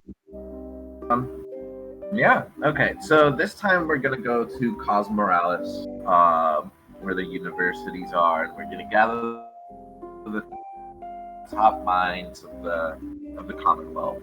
And yeah, I'd imagine in some sort of like deep underground, big, but just like a huge vacuous training room with a whole bunch of sensors, and you can envision probably a whole bunch of different like tanks and trucks with missile launchers and sort of like artillery cannons, just all aimed at my men.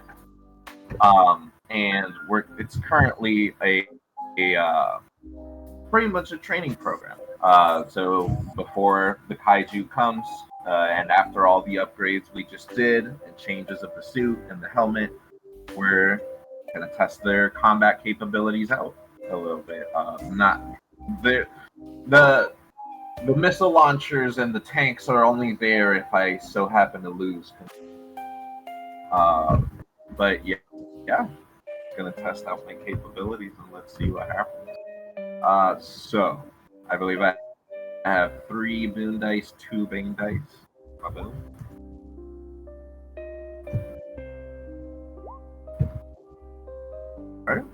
Alright. Wait, 3 boon, 2 bane. This is third preparation. The fourth. Third preparation, because we did 1 and 2. My first one I succeeded, so I got a +1. My second one, it was a mixed success, so I got +1 boon and +1 bane. Yeah, all of those apply to your fight with the kaiju. Doesn't it say in the preparation on the rolling for a preparation move, it says +1 boon to preparation and showdown boon, not just showdown boon. Okay. So we're adding these to our next preparation. Okay. Yeah. Now I understand. It's just everyone's been failing, so no, except me, so no one's been really adding that many boon dice. But yeah. Step at me, motherfucker. I succeeded again, so Gotta say. I'm doing all right.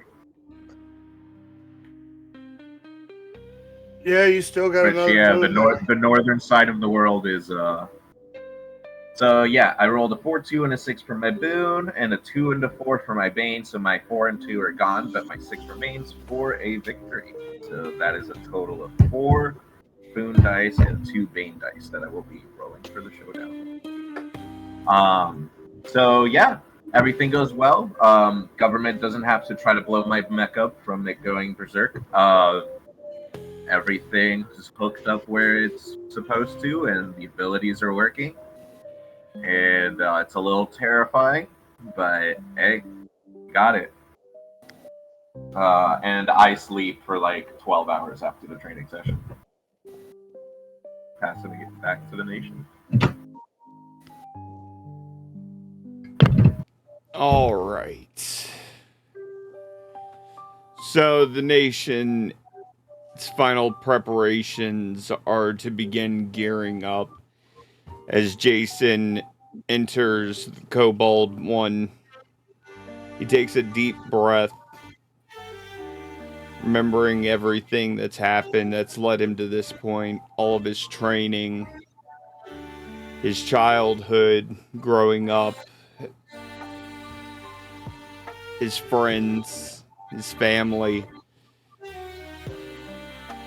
He sees the other engineers working to ensure that all of his weapon systems are functioning properly and efficiently. Alpha is making sure that all of the machinery code is perfect.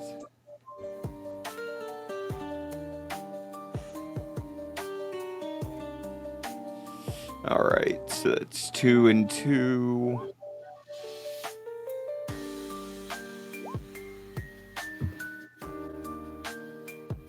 Oh, Fuck yeah, that is damn. as nice as I could get. I'll take nothing.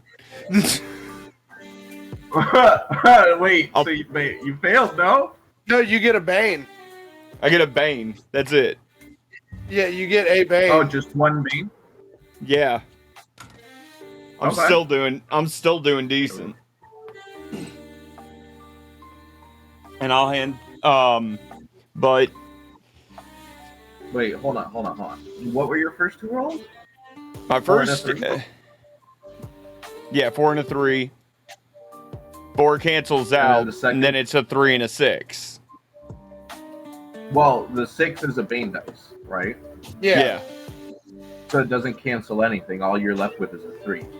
Yeah, so that's the why I 3 got is a one bane. Yeah.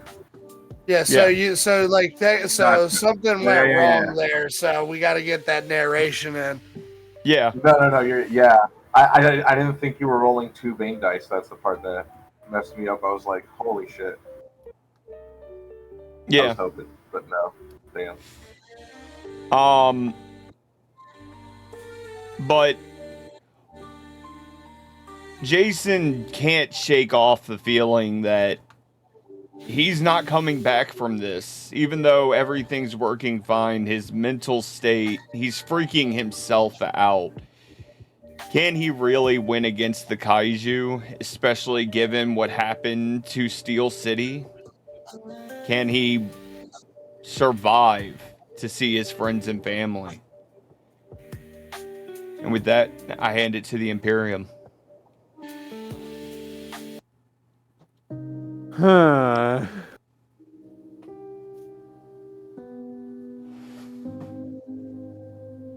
Oh. I am going to ask the Valeris Dominion for some assistance.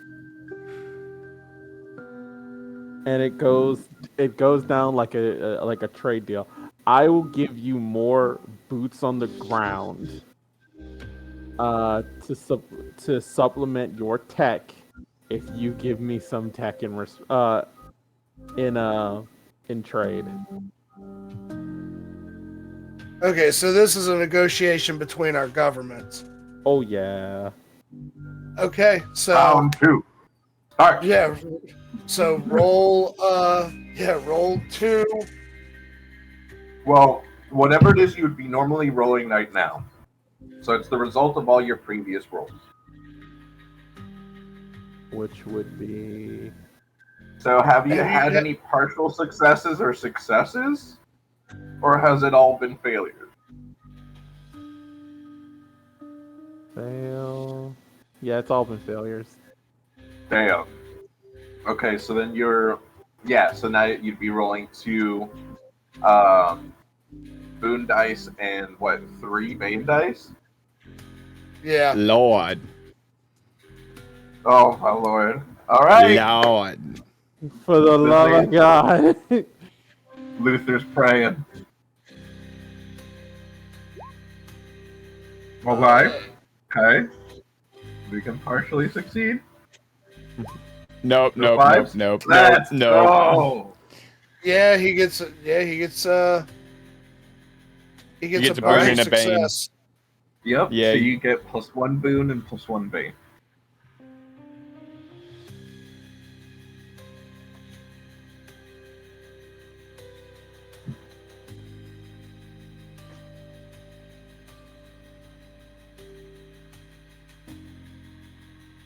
Now, I really am feeling the tension here of like, So I have oh 4 shit. Bane dice Oh shit.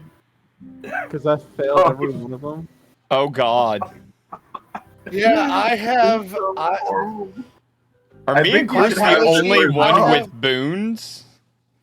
I have 1 boon and 4 bane. Oh, y'all making me feel fucking amazing over here with my 2 boons and 2 banes. Thanks. I appreciate being evened out compared to you guys.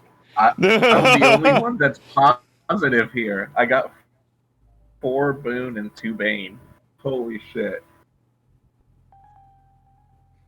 All right, so before we get to now that we're done with all our preparation, before we get to this final fight with the kaiju, I'm gonna say let's take a couple minutes, bathroom break, and then let's come back and get to the meat and potatoes. Sounds like a good idea. So everybody, Meat and potatoes? Bro, we Yeah. eating like grassroots and like we'll be back. Gold Hall Gaming will be It's gonna back look in like just a RoboCop minute. 3 in a second. man, I can't even get the good grog.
All right.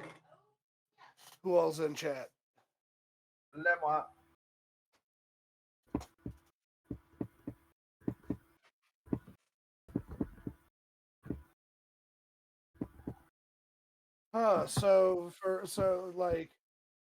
For two of us, this is an action movie. For two of us, this is a horror film. Yeah.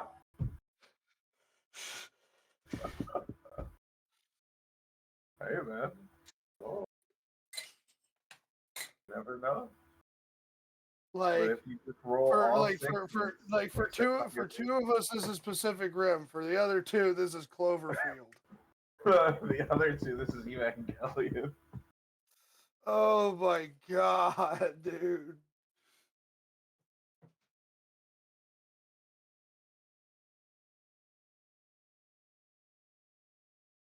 Yeah, you're a big Evangelion fan. I should have known you like that. Oh yeah. Of course, that's why you wanted to go with Ethereal. Hell yeah, you know damn well. And I'm putting pieces of this of the kaiju in myself. Let's go. I think, Go. like, honestly, I think that my next one is probably going to be a little bit Big O inspired.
All right, we're back, guys.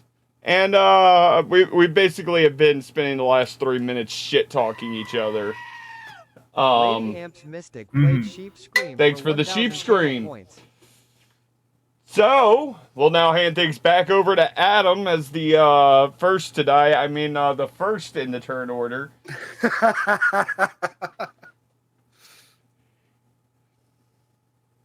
Chugs. Yep. So,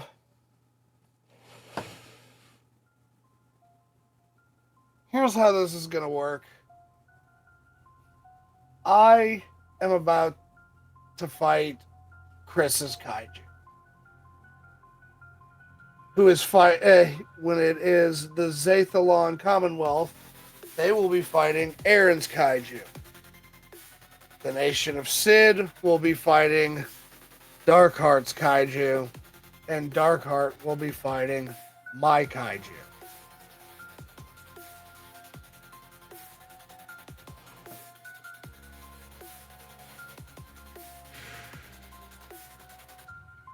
But for now,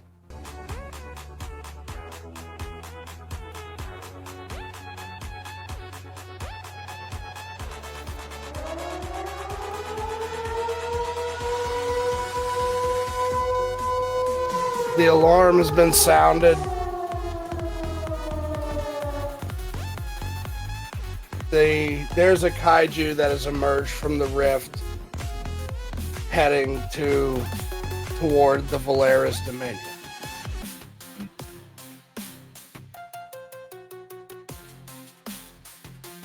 Ready or not, Elias is about to be put to the test.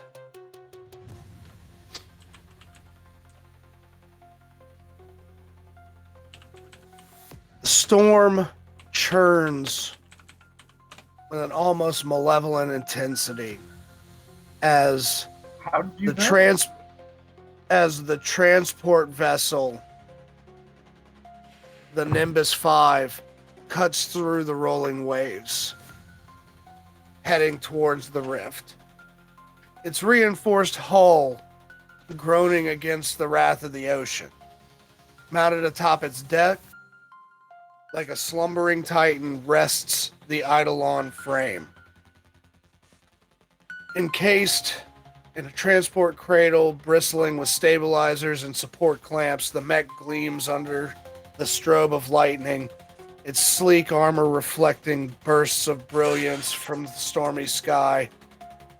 Engineers scurry across the deck, performing last-minute checks, while Elias stands in the open cockpit, staring down the encroaching storm. As the ship reaches the drop point, the sirens blare.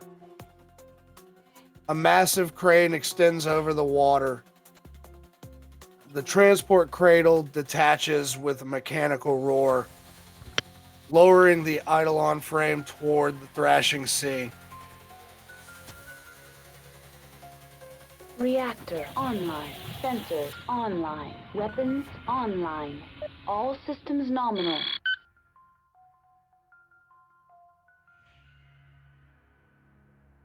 Over the comms, Elias hears, "Eidolon, you're live."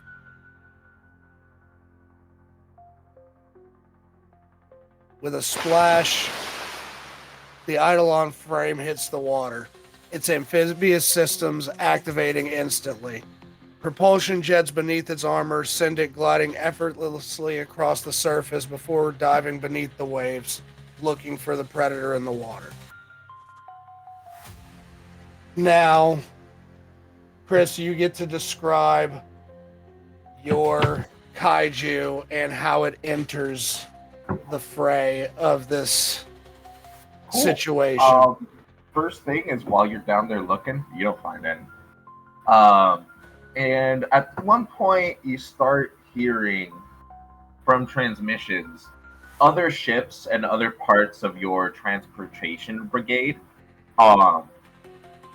complain about a rise in like getting goosebumps all of a sudden, and then their comm shutting off, and you hear a strange sound coming from above. Once you surface the water, that storm that you drove through, that storm is roaring even more heavily. As the first detail I will reveal about your kaiju that you're fighting is it is an elemental class kaiju. And from this lightning storm, a massive lightning strike hits the ground, and it seems to like bend and stop in the middle of the air, in between some of the aerial transportation units that brought you, and suddenly you see a figure there with like rings that give it some sort of humanoid shape, but the inside is made of pure electricity, and its eyes are beaming like bright blue electric hell.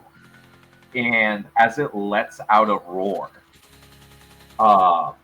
it reveals its power, an electric pulse that just pulses on everything around it, and you see all the electronics fry and all of them fall to the ocean. It looks at your mech. And the name of the kaiju you're facing is Thundus. Thundus? Thundus.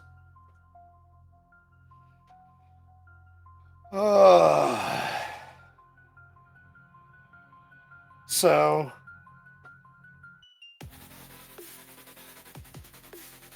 we're gonna see how this goes. I get one boon.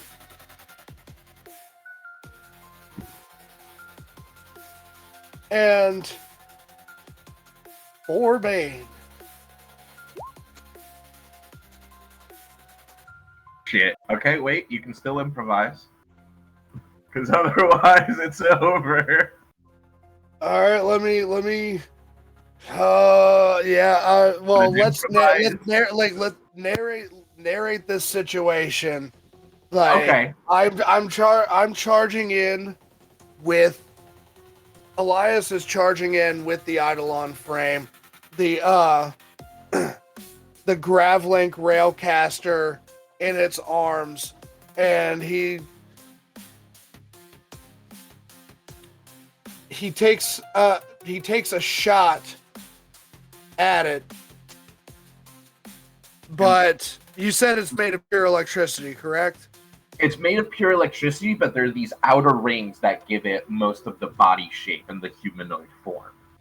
Okay. So the bolts that it the slug that it fired went through the electricity, and now it will go to your end of things. Yep, like the electricity parts and then reconstitutes once the bullet has passed. Looks over you, gives a wild roar, and just charges straight at you. And you see every other plane and ship along its path just from the electric pulses just go completely offline. This dude's wiping out everything. It's an electric pulse.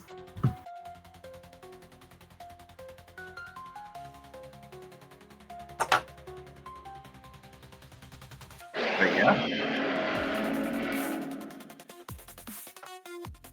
All right, so I'm gonna use my improvise, and that means I can re-roll one of my boon die, correct? Yep. So you really want a 4 or a 6?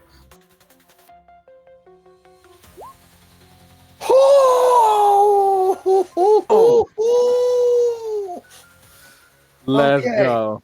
Okay, so he after the first shot went through and he saw it reconstitute, he noticed the the rings around that give it the humanoid shape that you were talking about. And instead of taking aim at the mass in the center, he takes aim at the silhouette itself, and fires a shot. Let me see how many. 2 health. So Kaiju is at 1. No, you only lose 1 health. Pardon? It's 2 or more 6s. Oh yeah. That was 2 health. Yeah, Okay. so Lord. yeah, so we gotta go. So we're gonna have to go through this another round. But yeah, you impact the silhouette, and I'd say like some of the rings kind of get knocked out of shape a little bit, and you see its own body form like stretch unnaturally in the parts where it's out of its original shape, and it starts screaming a little bit in pain as it just smashes the back of its shoulder blade and puts that ring back into its original place. It's coming back, and it's going to attempt to do the same, but hurt now.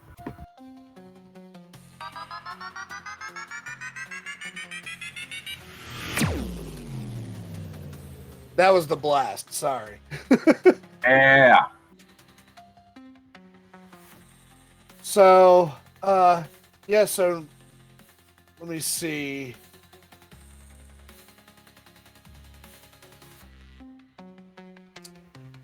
So it's still 1-4. Whew. 1. Oh God. Oh no. Oh no. Yeah. Yep. So,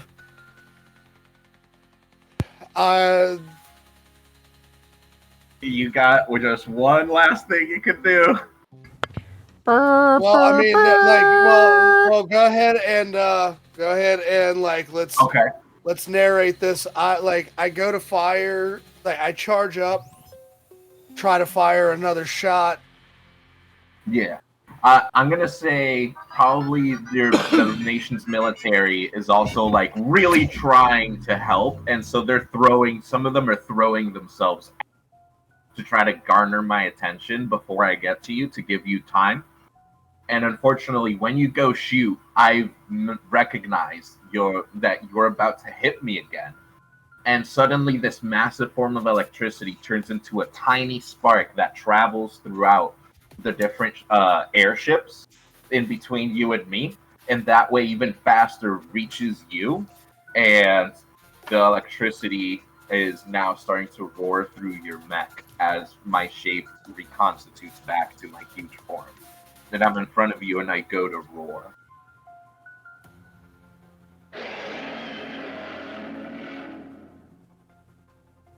All right, and I go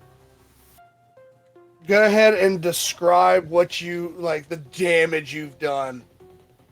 So there's an initial small spark went in through the core of your unit. So from the frontal chest, I burst out. So just on the front of your chest, you have just a whole bunch of short-circuited circuitry and like metal plates that have been superheated off, and there's still like electrical rings and like going inside of your mech on the aftermath. And now my kaiju is kind of like getting both hands to both sides of your mech and ready to just electrify the hell out of it.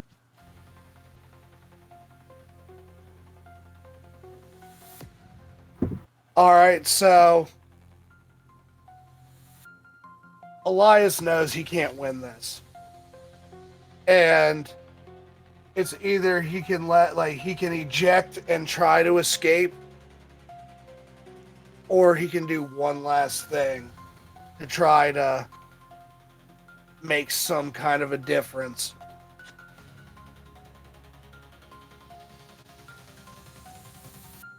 He thinks about everything back home, thinks about his fellow engineers. He thinks about Kara.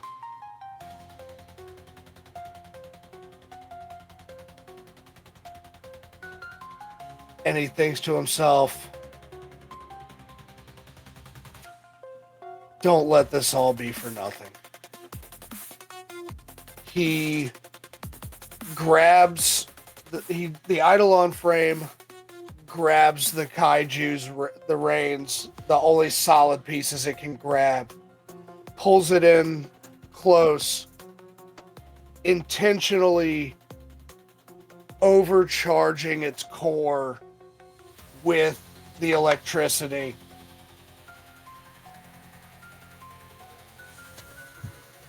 Until the core explodes.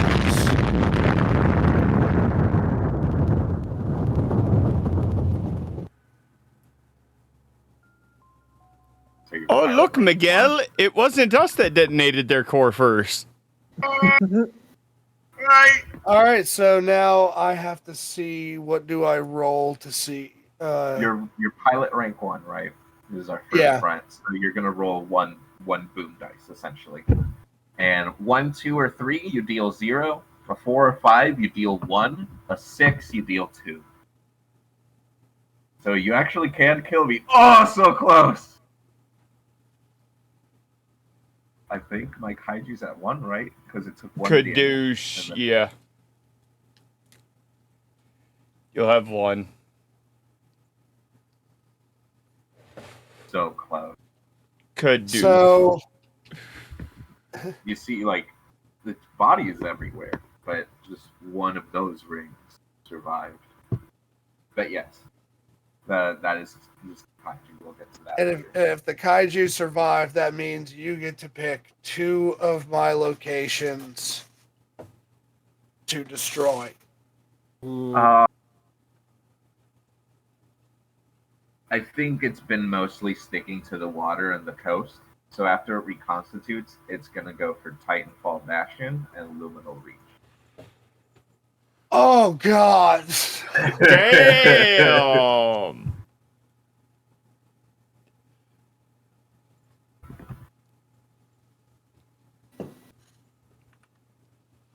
God.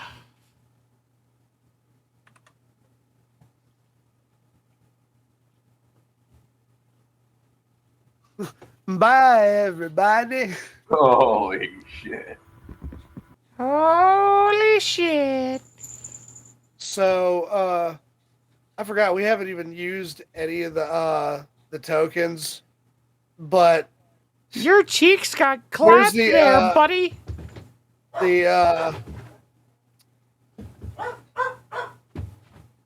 the remains of the Eidolon frame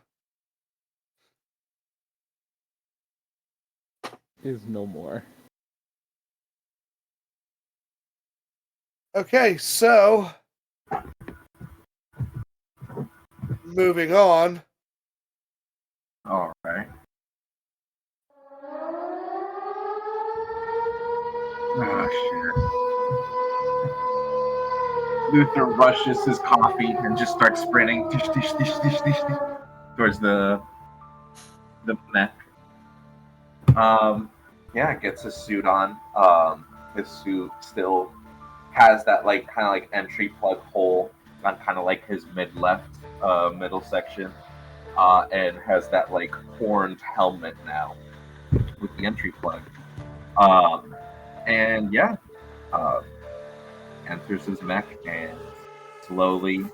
The mech. I imagine I'm currently in Apollo, the ruins of Apollo, where the mech is stored generally. And just looking out into the ruined city and remembering, all the prayer and stuff that I've done with my people, and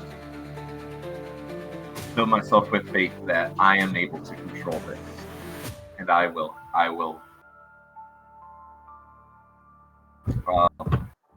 So yeah, I get into the mech, and the HQ is in my ear. I hear them. They're going through all the systems of the mech. Everything's ready. Systems check, engine ready.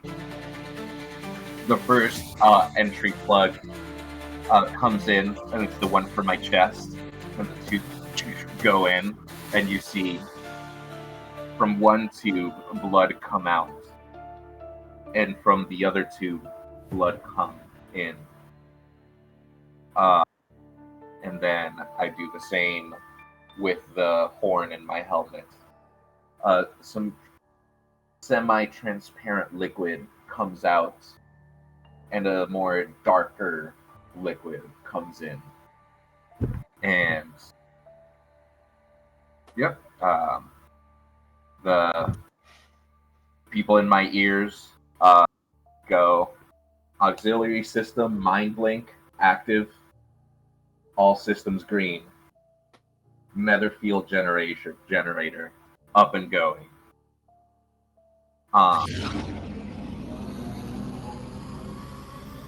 And from that like jellyfish type head that my mech has, this like ink blackness begins to drift off of it and just kind of like cool the area around me. And I just give a last quick prayer and say, all right, Spirit Command suits, Blood Angel, engage. And I start flying into the storm. Now, my auxiliary system is a mind link, and I am hooked up to, if you haven't guessed it by now, the brain of the kaiju that attacked a year ago. So, where do I sense you are?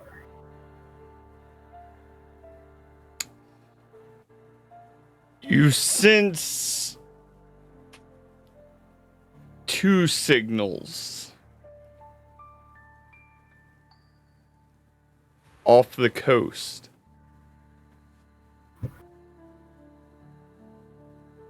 Immediately fly towards it. All right, so The trail of we'll go ahead and put, and you can control that on the board. Okay. HQ, you gotta read, copy. And they're like, off the coast. Be there in T-1 minute. Do I see some sort of silhouette? What do I see in the distance? What you see in the distance looks like a large winged creature. At first, you're not exactly sure what it is. And as it gets closer, you begin to realize it is not one creature. It's multiple. As you see a flock of kaiju led by two identical kaiju headed towards you. Black wings, slick with slime, tentacles flowing out of their bodies, their heads lined with teeth. As the two begin to roar, you see the rest of the flock begin to home in on you. Holy shit. Oh, that's dope. Alright. Kaiju number 28. Strands starts to perk up, and half the strands are in one kaiju, half the strands are in the other. Continue. Kaiju 28 split off from each other and begin to flank you. You have control of both of those on the board.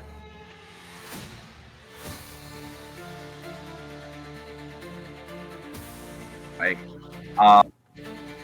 yeah, from each of the strands of my like little jellyfish hair, parts of that nether field are being shot out towards each different one as I kind of like do like a circle dance. What you were saying? You said you're connected to the kaiju from a year ago? I'm connected to the brain and heart of the kaiju from a year ago. You feel a sensation compelling you to attack coming from these kaiju. They want me to attack. Yep.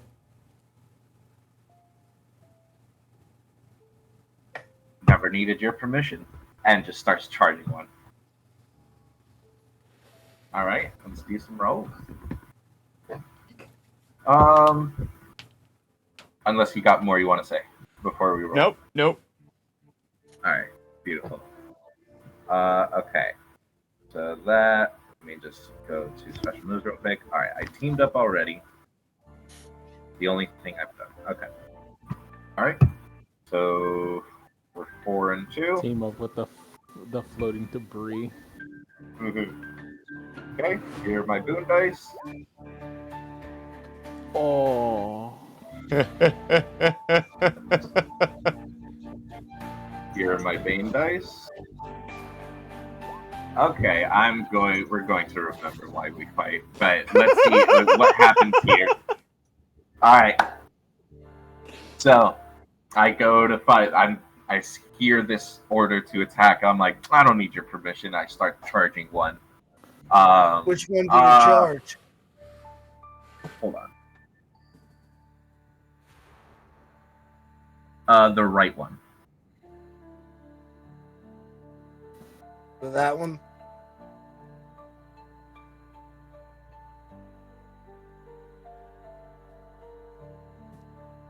All right. As you charge it, the entire flock swarms your mech and begins to rip at your armor, at your auxiliary system, your weapon. You see pieces of your armor, just of your mech, being ripped clean off the shoulders and the back and chest. As you look into the into kaiju number 28's mouth, you see row upon row of feelers with what appear to be hooks at the end of them.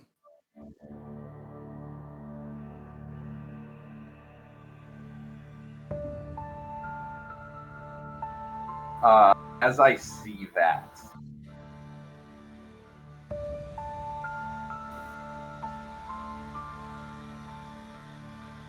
there's just a look of like almost disappointment in himself. Passes over Luther's face for a second before he says, "No, it can't end like this. You will not keep us from the stars." And from inside the suit, I'm gonna plug off the mind link for a second, take the helmet off, and plug it in directly into my brain. And we're rerolling.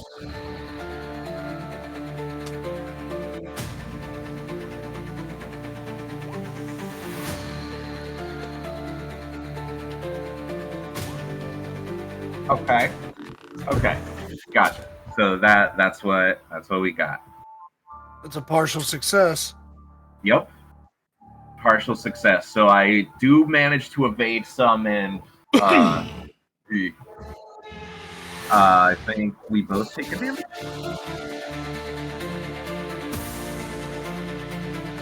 Wait. Yes, we both lose one fight, one health. So I'd say I'd like dodge the feelers a little bit, and then I dodged one of them. And I just kind of shoot more of this nether field, like ink-like substance, into your kaiju. And how did your kaiju get me?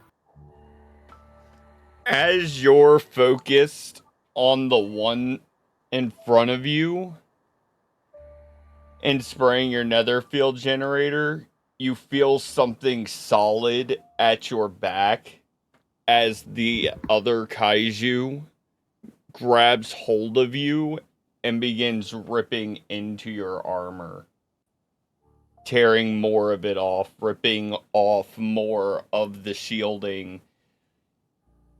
You can actually kind of feel the wind and rain at this point. And you watch as both heads look dead at you, preparing themselves for their final assault. Yep. I breathe in this fresh air, breathe out, and both my eyes are just dilated as fuck. And at this point, just kind of each eye separates a little bit, and just one eye is looking at one kaiju, one at the other. Come on! And just start yelling. And yeah, just give a battle cry, and I charge. And I attempt to get as close as possible to see if I can get both of them in a sort of AoE field attack.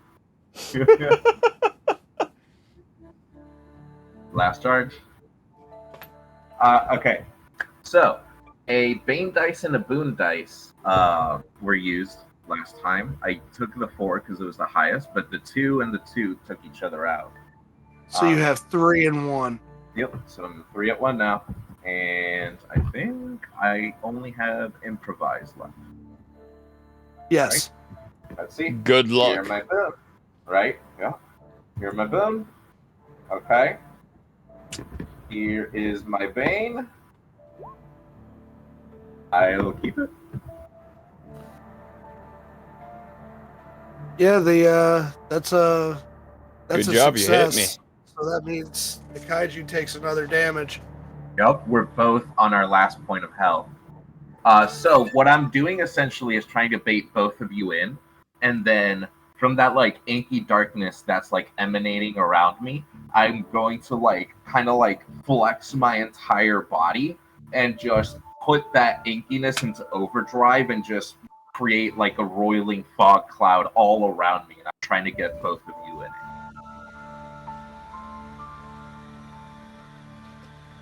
As you do this, you see the kaiju and all of the kaiju begin to swarm you.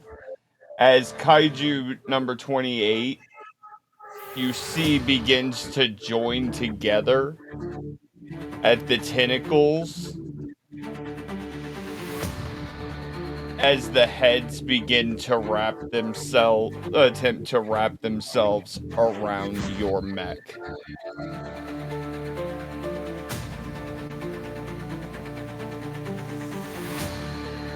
Taking the attack head on. Yep. And I just keep pouring that smog out. So eventually your kaiju, let's go.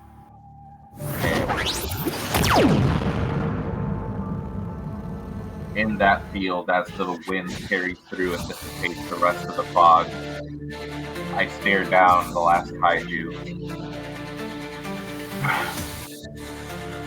I'm hearing the operators in my head. System's overflowing. You can't go into overdrive again. You'll blow yourself up. Shut the fuck up. I wipe some blood off of my mouth.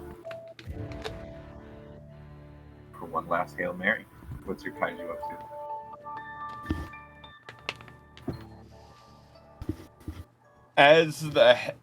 As the heads finish encircling you, you see them come together as they open their mouths, and you see energy begin building between the two of them. Two can play that game. And I start beginning to gather nether energy as well. You want to have a beam down? Let's have a fucking beam down! Here we go, ladies and gentlemen. Hey, I'm imagine like the two beams collide, and we're in a struggle. Let's see how this goes. All right, so again, 3d6. Yeah. This is PvP. All right, Boon dice. Okay, and what's the Bane dice before I improvise? Motherfucker! Are you kidding me?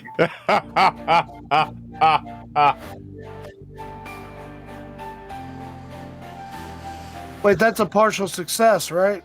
Oh, we both die in the exchange. Right, Yeah, we both died, but I'm trying to find a way to not die. No. The kaiju dies. Your mech is destroyed. You can still roll. You can still roll to see if you survive. Oh, okay, yeah, 100%. If you detonate your core, you can't survive. Yeah, I imagine. Okay, yeah, then sure. And you still have an improvisation, right? I do. It's really not going to change much because I can't roll. No. Well, yeah. So I mean, like, so if you have an if you have an improv, what you could do is if you're like, all right, if for some reason your ejection, if your ejection fails, you can improvise and escape. Yeah. Hell yeah. Yeah, I got this. All right, dope. Cool. So, Aaron, how does your kaiju take my mech out? We're in this like little battle. What do we say? Like both beams get through a bit, and we both get hit. So you see, as the two beams are colliding, your mech begins to overheat itself, trying to burn through the amount of energy that's being pumped into it. The kaiju makes the decision, and you see both of its mouths almost break backwards as the beam picks up strength. And for just a moment, there's silence. And all there is the beam. And then the two beams explode, ripping your mech apart and destroying the kaiju's body in the process.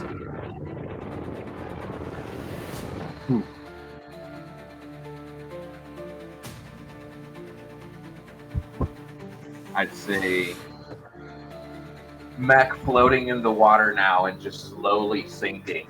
I'm inside the entry point, the control cockpit, and I'm freaking out. And eyes are still dilated. I'm still trying to keep my grasp on reality. And as my mech is sinking, I'm like, fuck, mind link is down. Oh shit. Oh, I might die if I take this off. And I'm just holding both entry plugs, one into my brain and the other into my heart, hooked into the previous kaiju. Oh, I'm gonna give one last prayer and yank both of them out. All right. Roll 1d6. All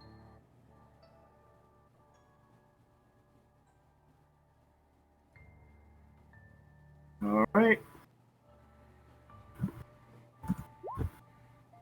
Okay. Your pilot. Well, okay, yeah. Yeah. So I yank. Let's say I'm gonna say. I yank the heart one out first, and it was bad. It was bad. Without having an AI system to guide the process, I do something wrong, and I'm just bleeding and bleeding out. And I want to say,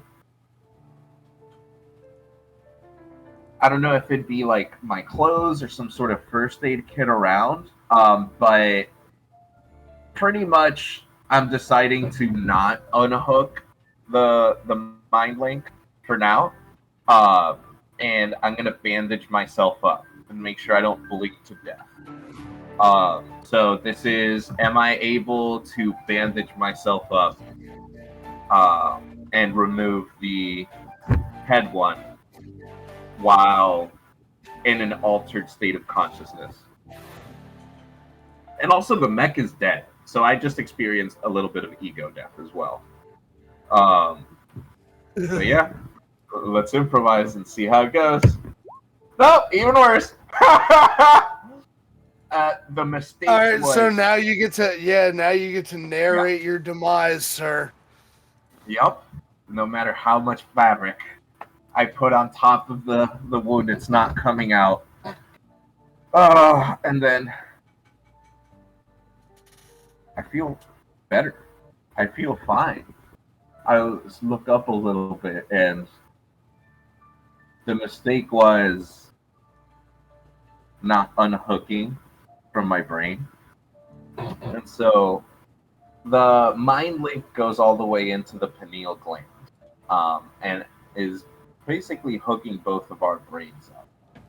And I think what happens is that the kaiju brain from a year ago realizes what's going on.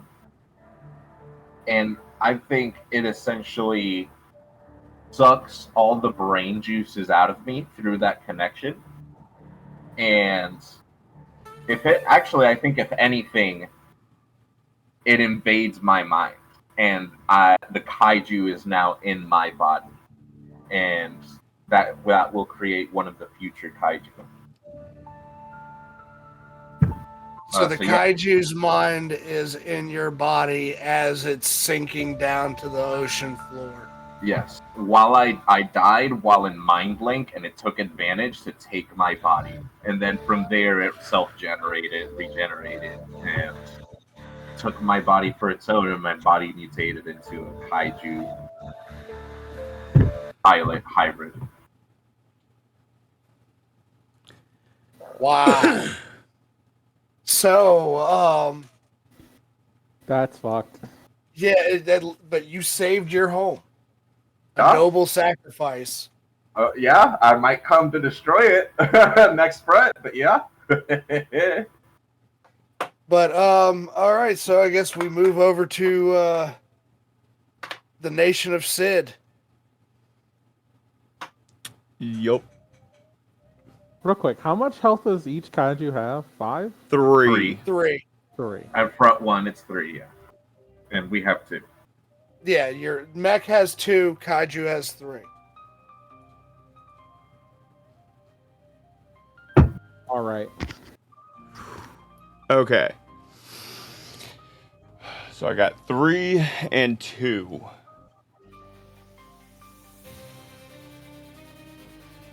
Oh, wow. I'm nervous.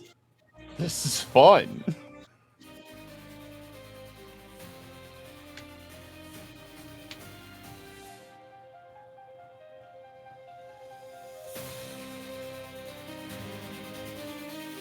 So as the alarms are going off, Jason runs with Alpha right behind him to the Kobold One. As he sits inside of the cockpit, he takes a moment, remembering everything that's happened, takes a deep breath. The cockpit seals itself and the displays begin to come on. The armor of the mech, lines running down it, begin to glow with a bright red light. As the Kobold One stands and turns to face the shore.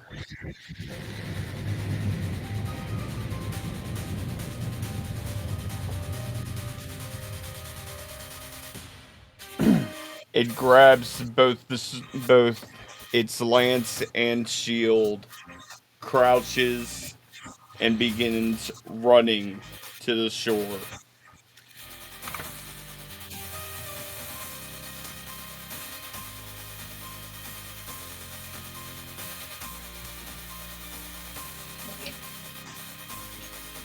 out past the shore,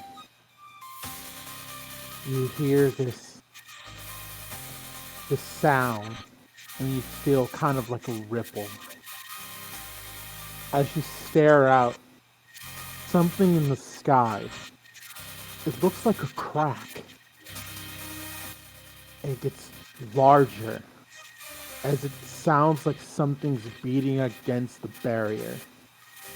It cracks, and it cracks. For a moment, the crack starts pulling itself back together. And then a massive arm breaks through it all at once. Its giant arm clashes onto the ground. Another piece of reality busted through brute force as it pulls reality apart, as it pulls itself in. It's massive. Dear God, it's clipping the clouds. This is a gargantuan monster.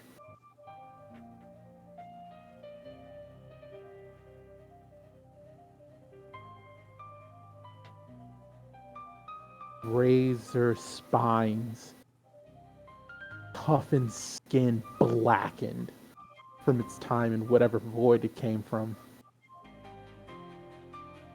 And this giant head with these piercing eyes that round the front of it that go all the way back. Just eye after eye after eye, as they all look down to you, just piercing green. This is Gorechild.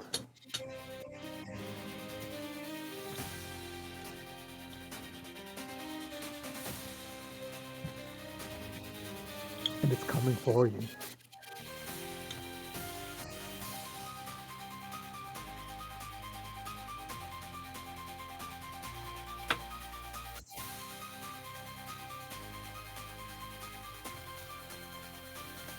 Sid takes a deep breath. The kobold's arm pulls back. The lance begins to pulse with energy. And he screams as he throws the lance at Gorechild. White hot sunlight exploding out of the tip.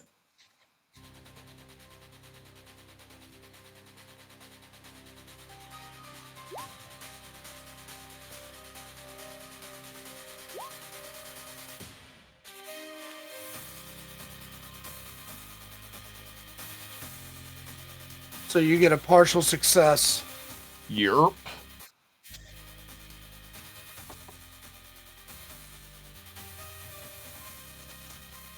So each of you take 1 damage.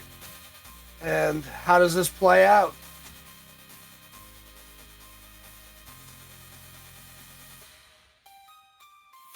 Do you want to say it or me?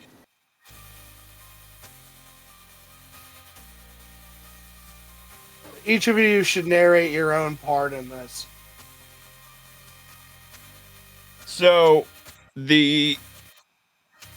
as the spear slams into Gorechild, the heat of the sun pierces into it and then explodes, firing the lance back to the Kobold 1.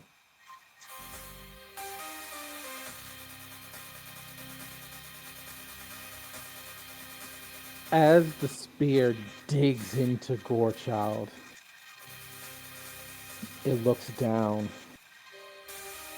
You can almost see it like smear as part of its arm pulls back and breaks part of the lance. It's a massive form. Shrugging off as it looks to you and pulls back and then roars the sound breaking past the speed of sound, knocking into you.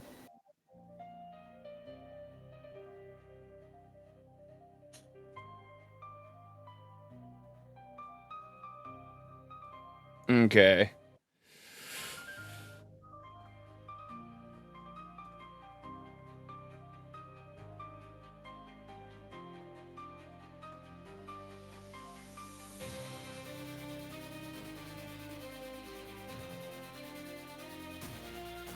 Jason takes a deep breath, pulls up his communications display,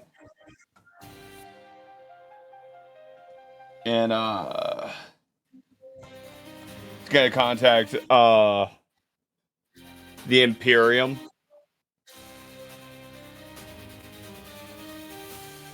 Call for help. All right.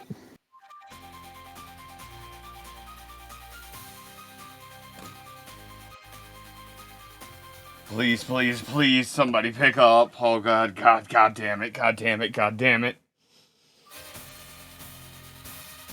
This is the Citadel of Daggers responding. Yeah, hi, Nation of Sid here. We got a kaiju on top of us, and if y'all could like I don't know, fire some missiles at this fucker while I hit it, that would really fucking help. Give me your location.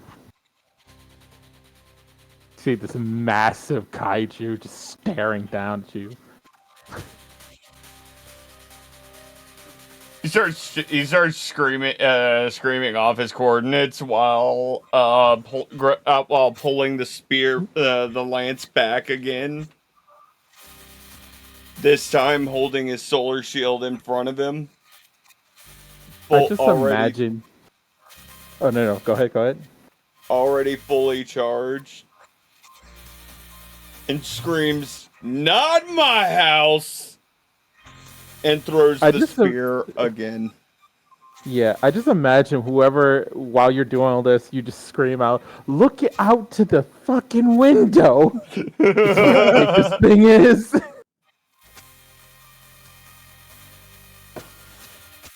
Alright, so that's...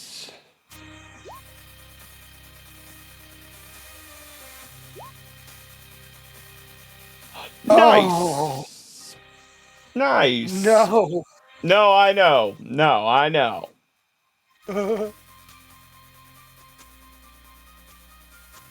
Well, at least I'm gonna be an honest man today.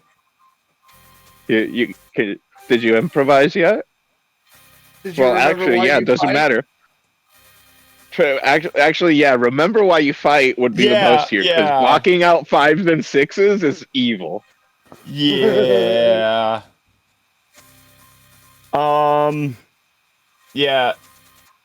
Yeah, I'm gonna improvise. You don't get to re-roll the Bane dice. Yeah. Yeah, I'm gonna remember why I fight. What is that again?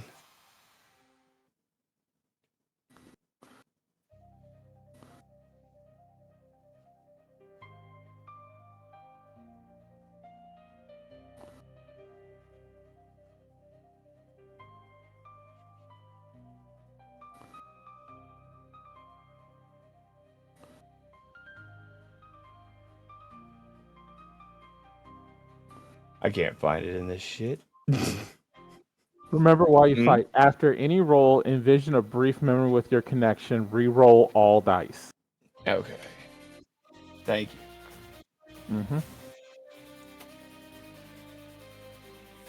So, Jason's gonna, as everything's happening, he's gonna have a moment where he has a moment where he remembers Alpha telling him, eventually you're gonna have to rely on somebody else, or you're gonna die just like everyone else. And the only thing he can think is, and that's why I called for backup. Missiles?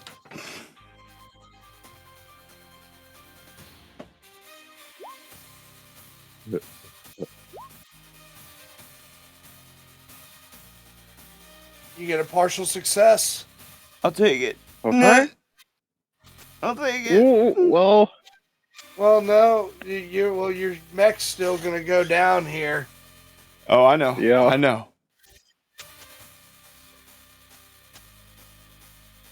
Now the question is, do you roll to see if, like, are you going to roll to see if you survive, or are you going to detonate?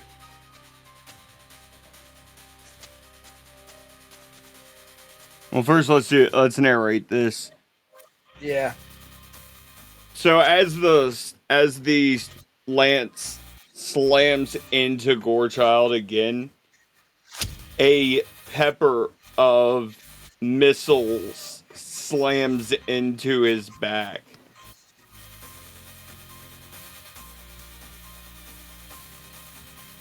Lighting him up like the 4th of July. He roars in defiance.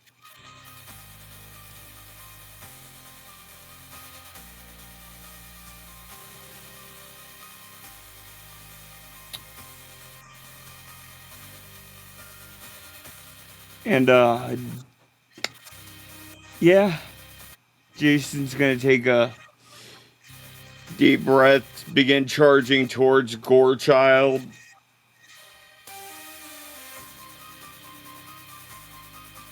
Pulling back the cover.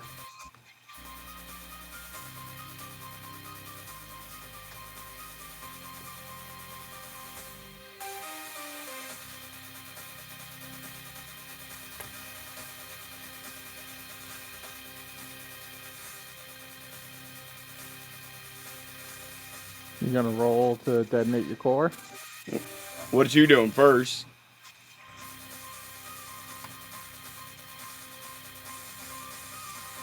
Gorchal starts shaking, trying to get all its stuff, and he sees you charging. And he just rears back. You hear this crackling sound like thunder. Its mouth starts to grow wide.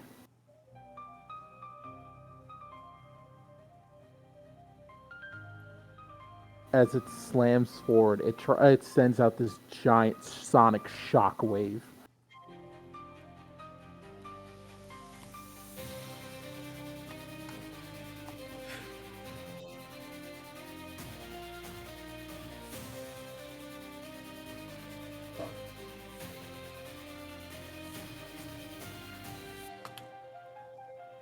As the shockwave hits the Cobalt 1, system alerts begin popping up all over the place.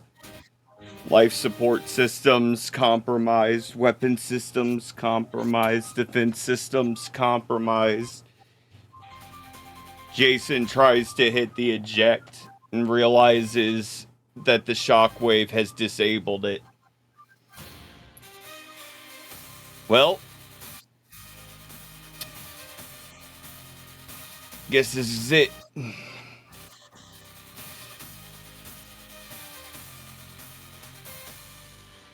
Continues to charge at Gorechild and activates the self-destruct.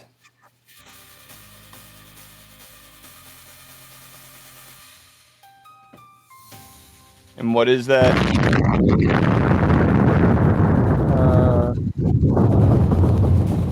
Roll per pilot rank. So what is that, 1? yeah, we're all rank 1. Booyah! Yeah, so Oh shit! For the nation of Sid!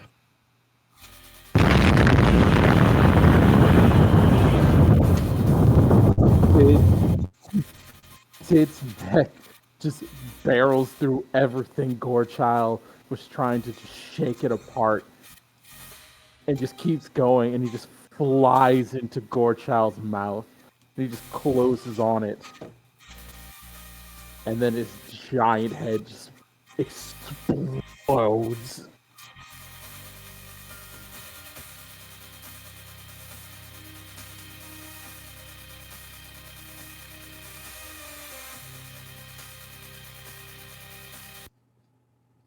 For the nation of Sid. For Nicely the done. nation of Dude. Sid. Long live Sid. We Okay, shall so- build another monument in honor of Sid the Terrible. Man, mine's gonna be quick, y'all. Slayer of Gore Child. Watch you just breeze by it. So far, every pilot has died. Yep. How you say I Our think I survival identified- rate. Doug's just go. Everyone has died so far. This game is brutal. Oh, Oh yeah, yeah, it's great. I think love I it. identified something though. I think I identified where we made it harder for ourselves. Front one, you don't automatically gain Bane dice. So we should have had no Bane dice from the It start. should have been that one dice. Yeah, that it should have we- been Oh. 2-0 instead of 2-1 since the beginning. But it's okay. Hey, we Well, made look, it harder, we're and learning. we've We're still learning. fought. Only, Yeah. only, no kaiju have survived yet, and Well, no, I got a mine feeling didn't. the Imperium's I was about to to. say Thundus one is still out kaiju there. has survived. Yeah, Thundus took out Oh yeah. Thundus took Titanfall out his Bastion and damage. Luminal Reach. Yeah. Yep. All right. Well, hey, wait a minute. We're stepping all over the last man standing. Hold on. Let's get to Dark's butt kicking here. Come on. Valus Dark Imperium. Valus versus Imperium. Chunks. Val. Hero. They're Imperium. bloodthirsty and war hungry. The siren calls. And Varric meets that call. He's in his mech. His blood is pumping. The mech he's piloting, he can hear it now. The growling, frothing rage. Telling him to fight. Everyone prepares. And then he sets off. Blazing into the sky. This red streak as he has his swords ready.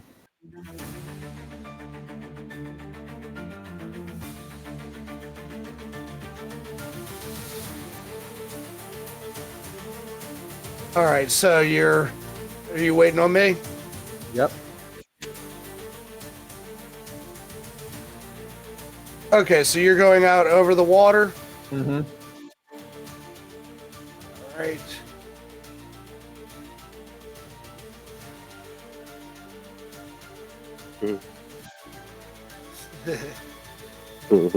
All right.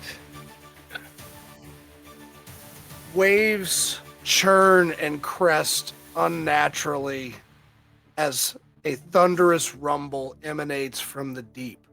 A sound that resonates more like a mechanical hum than a natural roar. Suddenly, the water explodes upwards in a tower of cascading spray and crackling lightning.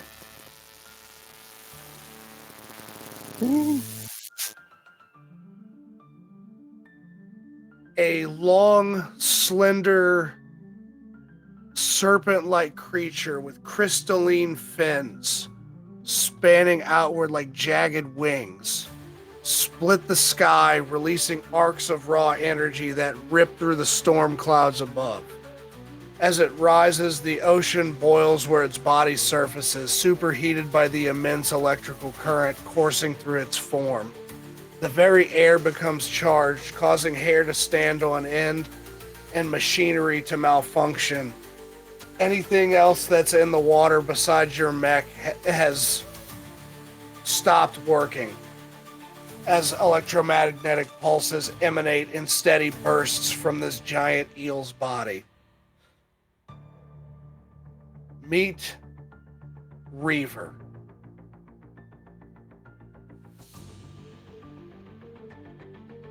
Ooh, I can't wait.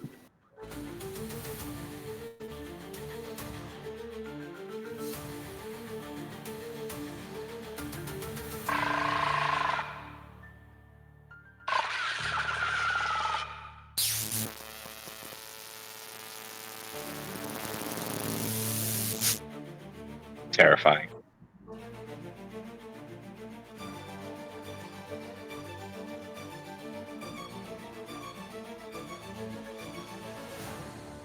Okay.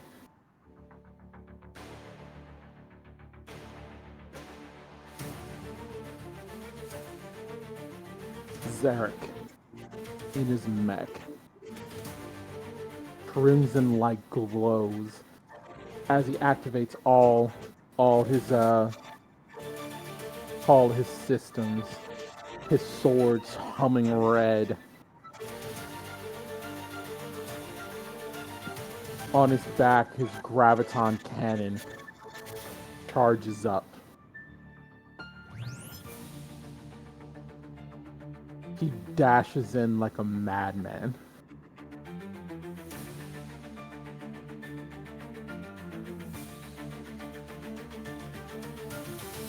Alright, let's see if I survive, because it's 2 Boon and 4 Bane.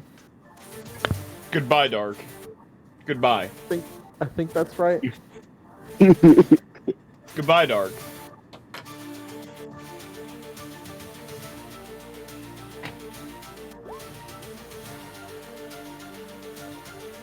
I'm gonna die.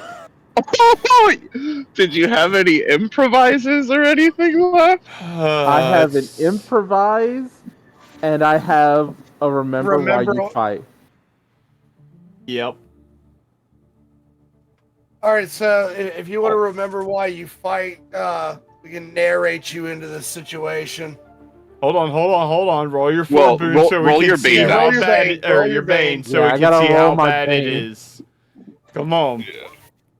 Oh yeah. Oh.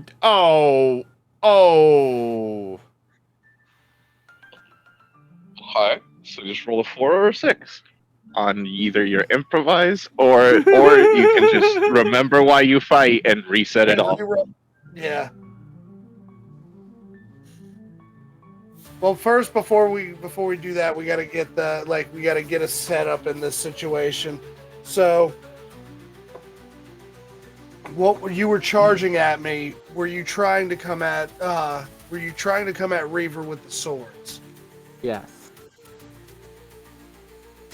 Okay. So,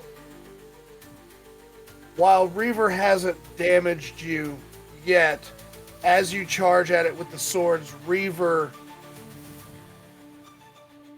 extends more of its body from underneath the water, but there's still a significant amount of it under the water. You don't know how long this giant eel is, but it wraps around your mech, and you can feel it constricting and crushing the outside of your armor as you see arcs of electricity bouncing around all over the place.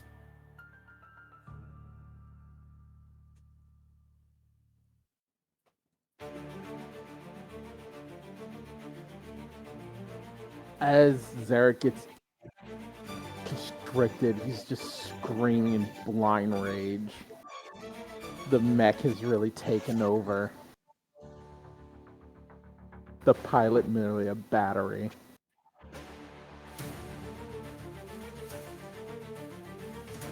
Alright. If I remember why I fight, I roll all of them, but if I improvise, I just have to roll one of my boons.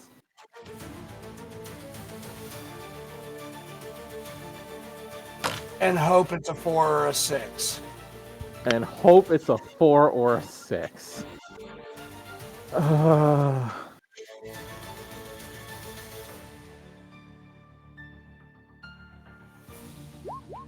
Whoa! It's a 6! Oh.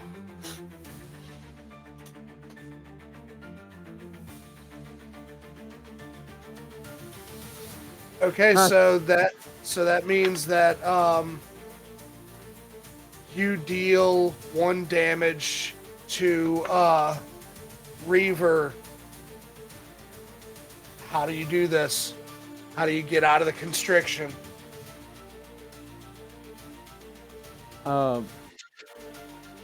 Zarek thrashes about, the energy's keeping it contained, and then he just looks to the side.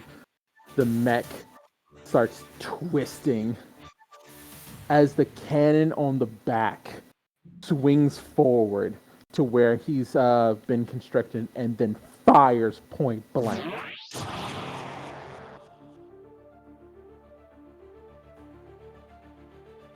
The blast hits Reaver and knocks Reaver off. It loosens its grip and lets you free. And it turns and looks back at you. You can see in its eye that it's pissed.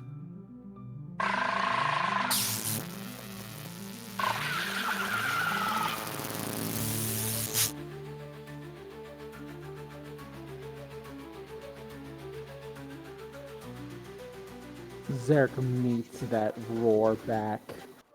Swords at the ready. Pieces of the armor falling apart.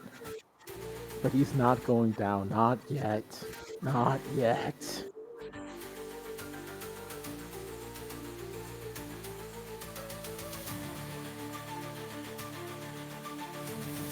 So it's one damage at this current moment? No, now you still got 2 Bane, 2 and 4. Alright. Well, hold on. In the last roll, did any get canceled out? None, Nope. right? Yeah. None Zero. got Alright, canceled. yeah. So rolled in 2. Yep. 2 and 4. Oh Lord. You may want to. Well, you would take 1 damage, or you can reroll. Wait, I thought I took 1 damage the last time. No, I took No, 1 you got a damage 6. last time. Yeah. Oh.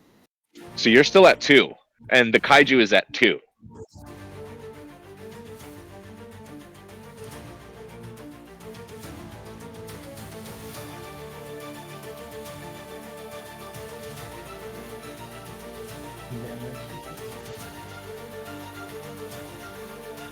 I am going to remember why I fight.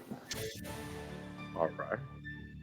All right, so before we get there, what were you trying to do to me? You were trying to come at me again with the swords? Yeah. He blasts off the red streak as he begins to try and fly all around, doing all these spins, trying to slash at you, the cannon going off multiple times, and this fury of just blades and energy.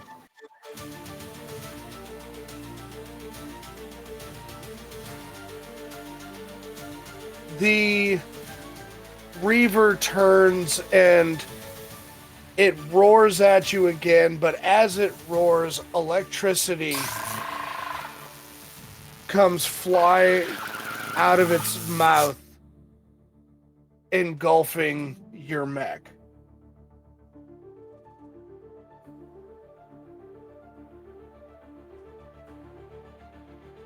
As Zarek gets lit up,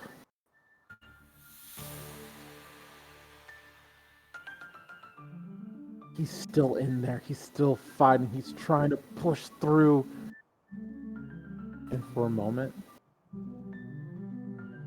he's back home. Back when he had a name.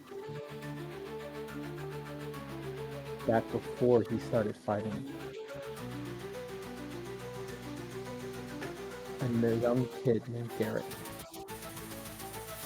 He looks at his home.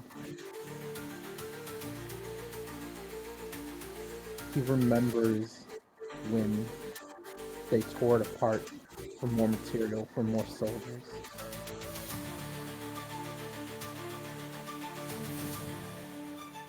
He remembers why he has to do this.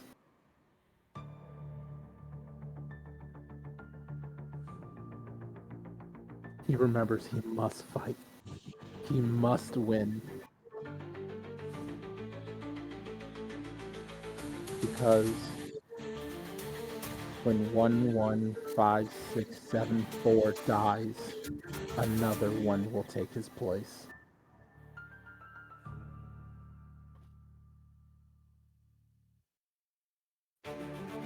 All right.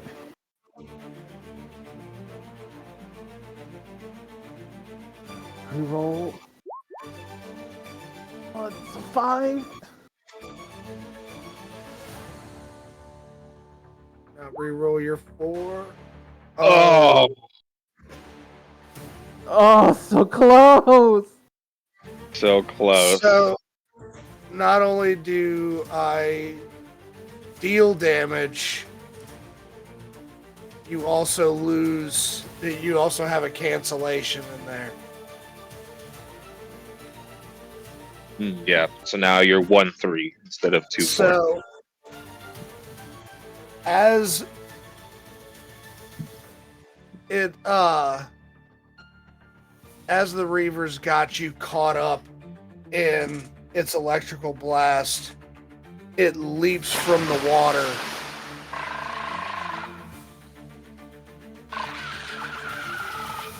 And it locks its jaws on your cannon and rips it from the shoulder of your mech.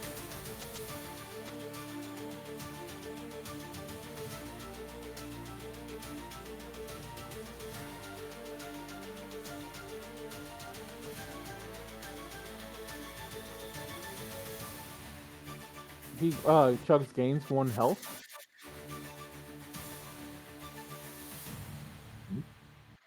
Or did I hear Chris wrong?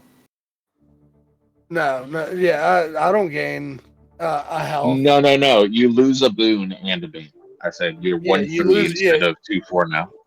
yeah. So what do I roll now?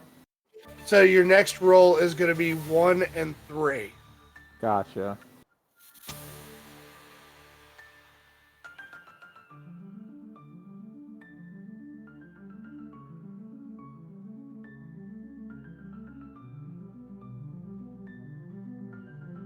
The inside of the mech is being torn apart.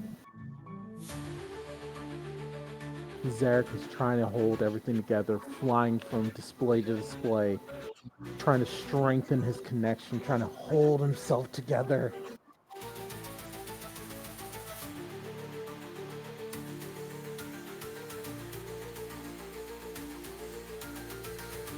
His blades are cracking. His cannon is failing.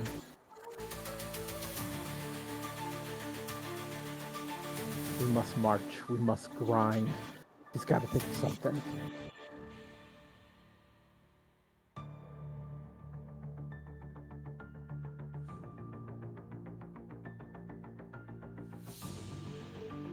Gotta roll it one more time. Well, Got nothing left. So 1 and 3. 1 and 3.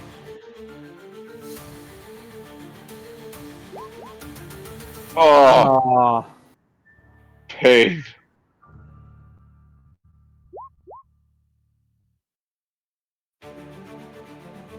Damn. So the Reaver once again wraps you up.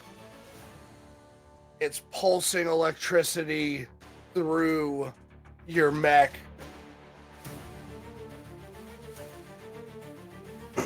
At this point, you have you have 2 options. You can either try to escape the situation and let your mech go, or detonate your core and try to take the kaiju with you. I am a Valeri of the Valis Imperium.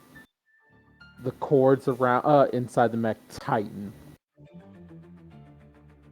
This bloodied up piece of meat that's in this mech to Miles. And he begins to laugh. And he detonates the core with a cackle.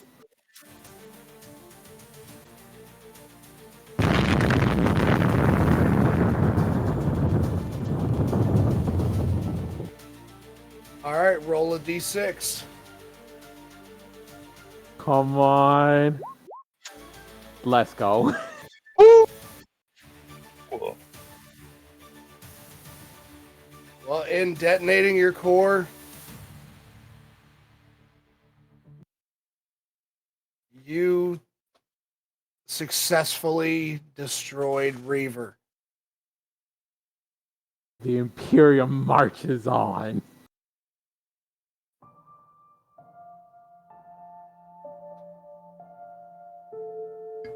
Good show, So- old chap. Oh yeah. So yeah, we've reached the end of front one for the our first time playing this. How does everybody feel about it? Actually, hold on. Before we get into that, I do have one question before that, okay? Chugs, how does it feel to be the only person to actually lose to the kaiju here? You know, I saw it coming. Like my dice rolls were just against me. Like, I hate to be that But you know what? guy, but somebody's got to be. Look, it's for me. It's not about win or lose. It's about did I have fun? And hell yeah, I had fun. 100%, I agree. Like I wasn't joking when I said I was nervous. Games don't make me nervous. Right?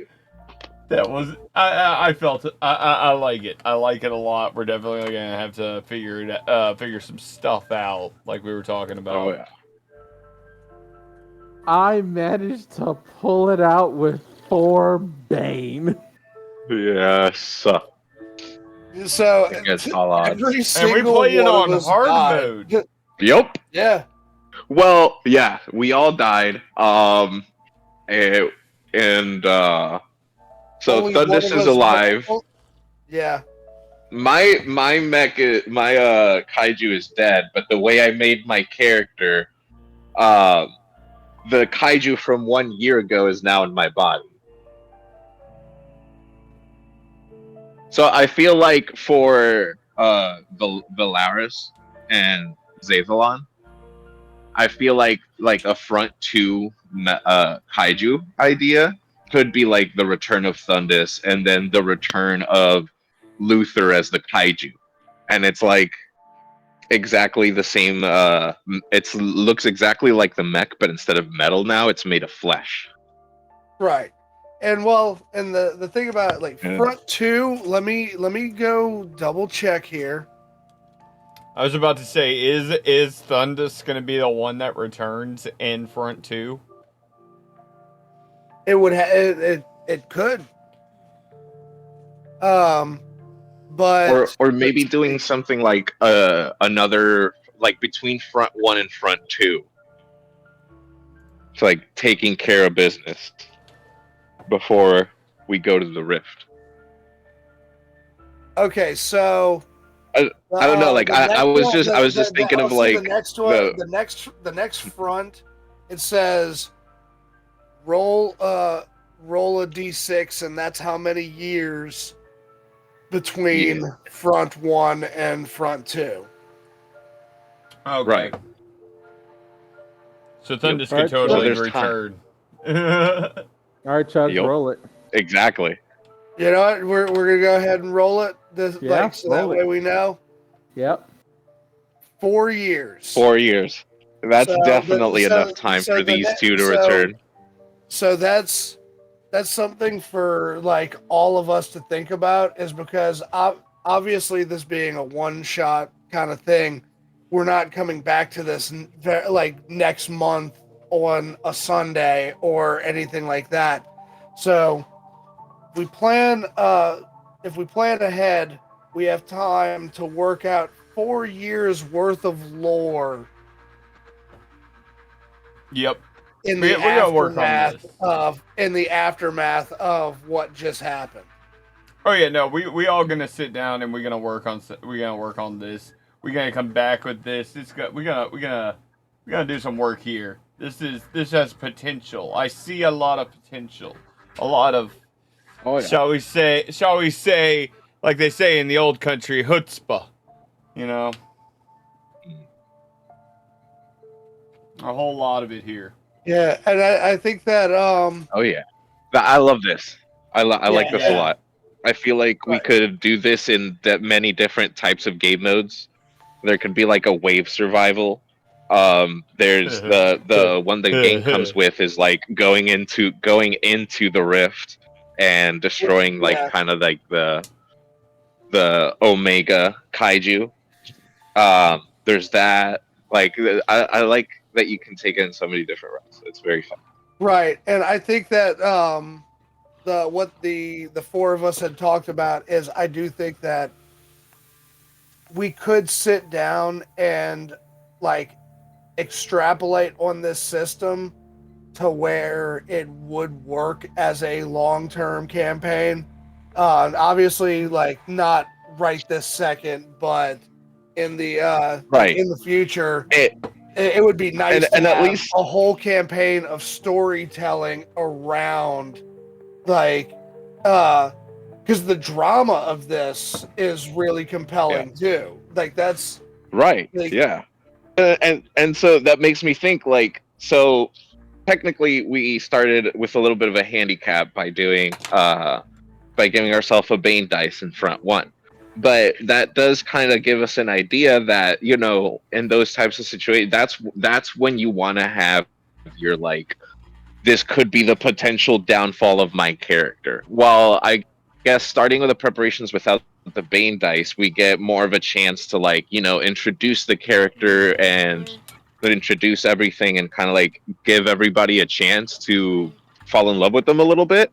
So that next front, because this level of difficulty, like the preparations, starting with just one Bane dice and how, yeah, we all most of us like yeah Yatsu just suffered so like for a long-term campaign I think it could work really well is what I'm saying. Oh no, Yeah. definitely. I'm already getting ideas on what we can do. I think, and I know for a fact you, Miguel, are gonna like some of the stuff I'm thinking about because it's stuff we've talked about before in other things. But we can. This is something we can definitely take and extrapolate. I have a feeling that next year, we're gonna be we're gonna have a lot of new stuff starting. You know, I mean, you guys are starting the villain campaign next year. We got home. That's gonna become a semi-permanent thing once we figure that out. Well, we still got to finish this session. I feel like first we got to come back with the front two and front three because you know Well, even yeah, I think though that's what all of he's our talking pilots about. died, our nations are still up and coming. Like they're all good. They don't give a fuck. We're Right. replaceable. Right, and we still have like we have 4 years of aftermath to cover. So that's a lot of lore that we can be thinking about between now and the next time that we have a day that we can come together and play this. Yep. Yeah, and I feel like yeah after we finish front three, and then I think properly do what we were thinking of doing after front three, and you know kind of seeing how that Because goes. And once we finish this game, whether it's we destroy all the kaiju or the kaiju destroy all of us, once we get past that, then we can start. Then we can consider, you know, how do we turn this into a full campaign, a la D&D, Cyberpunk, like the other campaigns that we do. Like I said, semi. there's so many cool concepts. There's so a many lot. cool concepts There's a we could lot do. we can do here. This could totally be a reverse scenario where we're the ones like, you know, spacefaring civilization or whatever that's showing up to planets and these kaijus are the natural life forms we're taking out to terraform the planet. Who knows? Who knows where the story could go? Who knows? So That's the I don't beauty know. of it. Makes me very That's the excited. Deep Dark Games did such a good job with this. Yes, Deep Dark Games. Deep Dark Games. I gotta, my hats off to you. Yeah, this was Fantastic.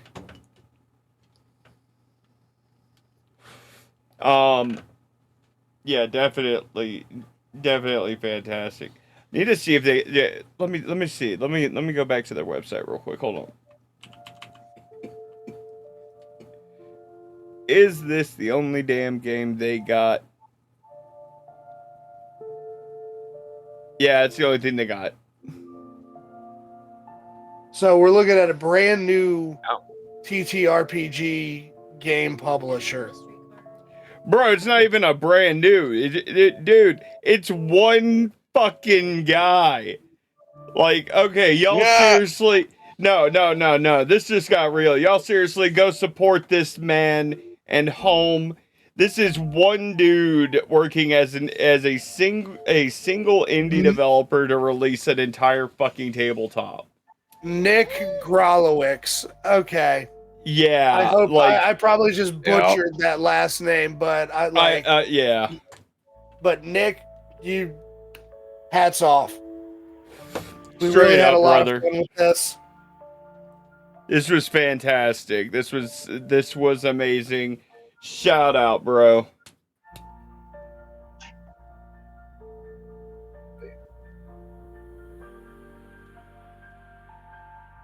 So, oh yeah, okay, yeah. Chugs was the only one that got cities destroyed. Yeah. Yeah, Chugs is the only one that lost. Damn. Why you gotta say it like that? Because somebody has to. Because somebody Yeah. has to. We're all pilot ranks 1. We all lost our fucking shit. Pilots and mechs. Chugs lost this round. Yeah, like I took the Valera's Dominion got knocked down a peg. Yeah, like don't misunderstand me. I'm not just trying to knock him. It's just it's the brutal honesty of the situation. We all lost. None of us won. 100%. None of us won that confrontation, but the only one who actually lost the round was Chugs. The rest of us, we lost our pilot. That fucking blew. Oh no, I'm just breaking it down. Trust me, we good. Oh yeah, it is. We Gucci. I'm just breaking it down for everybody. Because now going. Yeah.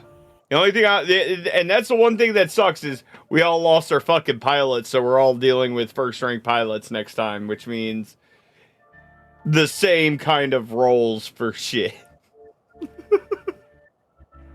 Yeah. No, literally the same roles. Literally, because round 2 we apply a bane to to all preparation moves. Yep. So yeah, it'll be the literal same thing. It does kind of make sense. There were literally no survivors of the fight. Yes. Except for Thundus. Yeah, Thundus. So, like, data on Kaiju and, like, people with experience are non-existent still. So it totally makes sense that, once again, yeah, we're just rolling with one main dice. Like, we're fucked. We're still fucked. I can't wait. But anyway, we hope you guys enjoyed watching us play out home MechXKaiju. We had a lot of fun, as y'all can hear from us. I mean, fuck sakes, we're shouting out the dude who made the damn game just so he can get some more recognition. Indie Studios, help Indie Studios, right, guys? Yeah, right. But this right here, perfect example of a TTRPG. We sat down, we told a story together, we got into fights together, and we all fucking lost. The only person who won this was Thundus. Oh no, Zarek went down exactly how he wanted to go. Yeah. Speaking of which, I gotta ask in all seriousness before we go, Do we hit Dark with a technicality on the fact that he Warhammer 40K'd? Yeah. Warhammer 40K. Don't you sit here and lie, you Space Marine motherfucker. Who the fuck are you The bullshitting? only thing I took from 40K was Gore Child. That's it. I'm not talking about Gore Child. I'm talking about the fact that your entire civilization are the goddamn as the goddamn Imperium. Straight out. I was already going to be a tyrannical fucking military fucking empire. Nothing changed. Nothing changed. I just changed. What's the difference between one tyrannical military empire and the other? The name. Yeah, I just changed from the ascendancy to the Imperium because it was just easier for me to say Imperium. Okay. Yeah. Okay, glad we All hashed right, so that out. you know what this is the equivalent of. Honestly, this is the beginning of Attack on Titan.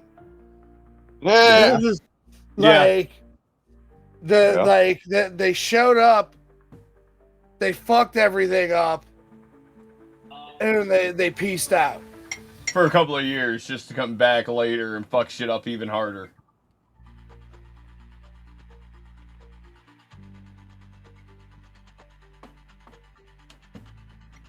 I agree with that assessment, sir. But yeah, But anyway. So, this has been home. MechXKaiju.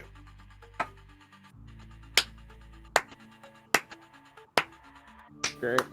Thanks for watching. Have a good one. Take care. This is Gold Hall Gaming. We'll see y'all on the next one. And you said something about raiding out to who now?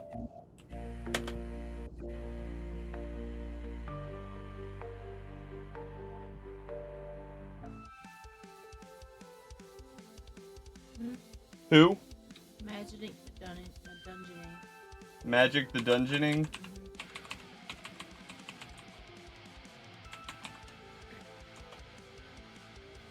Alright.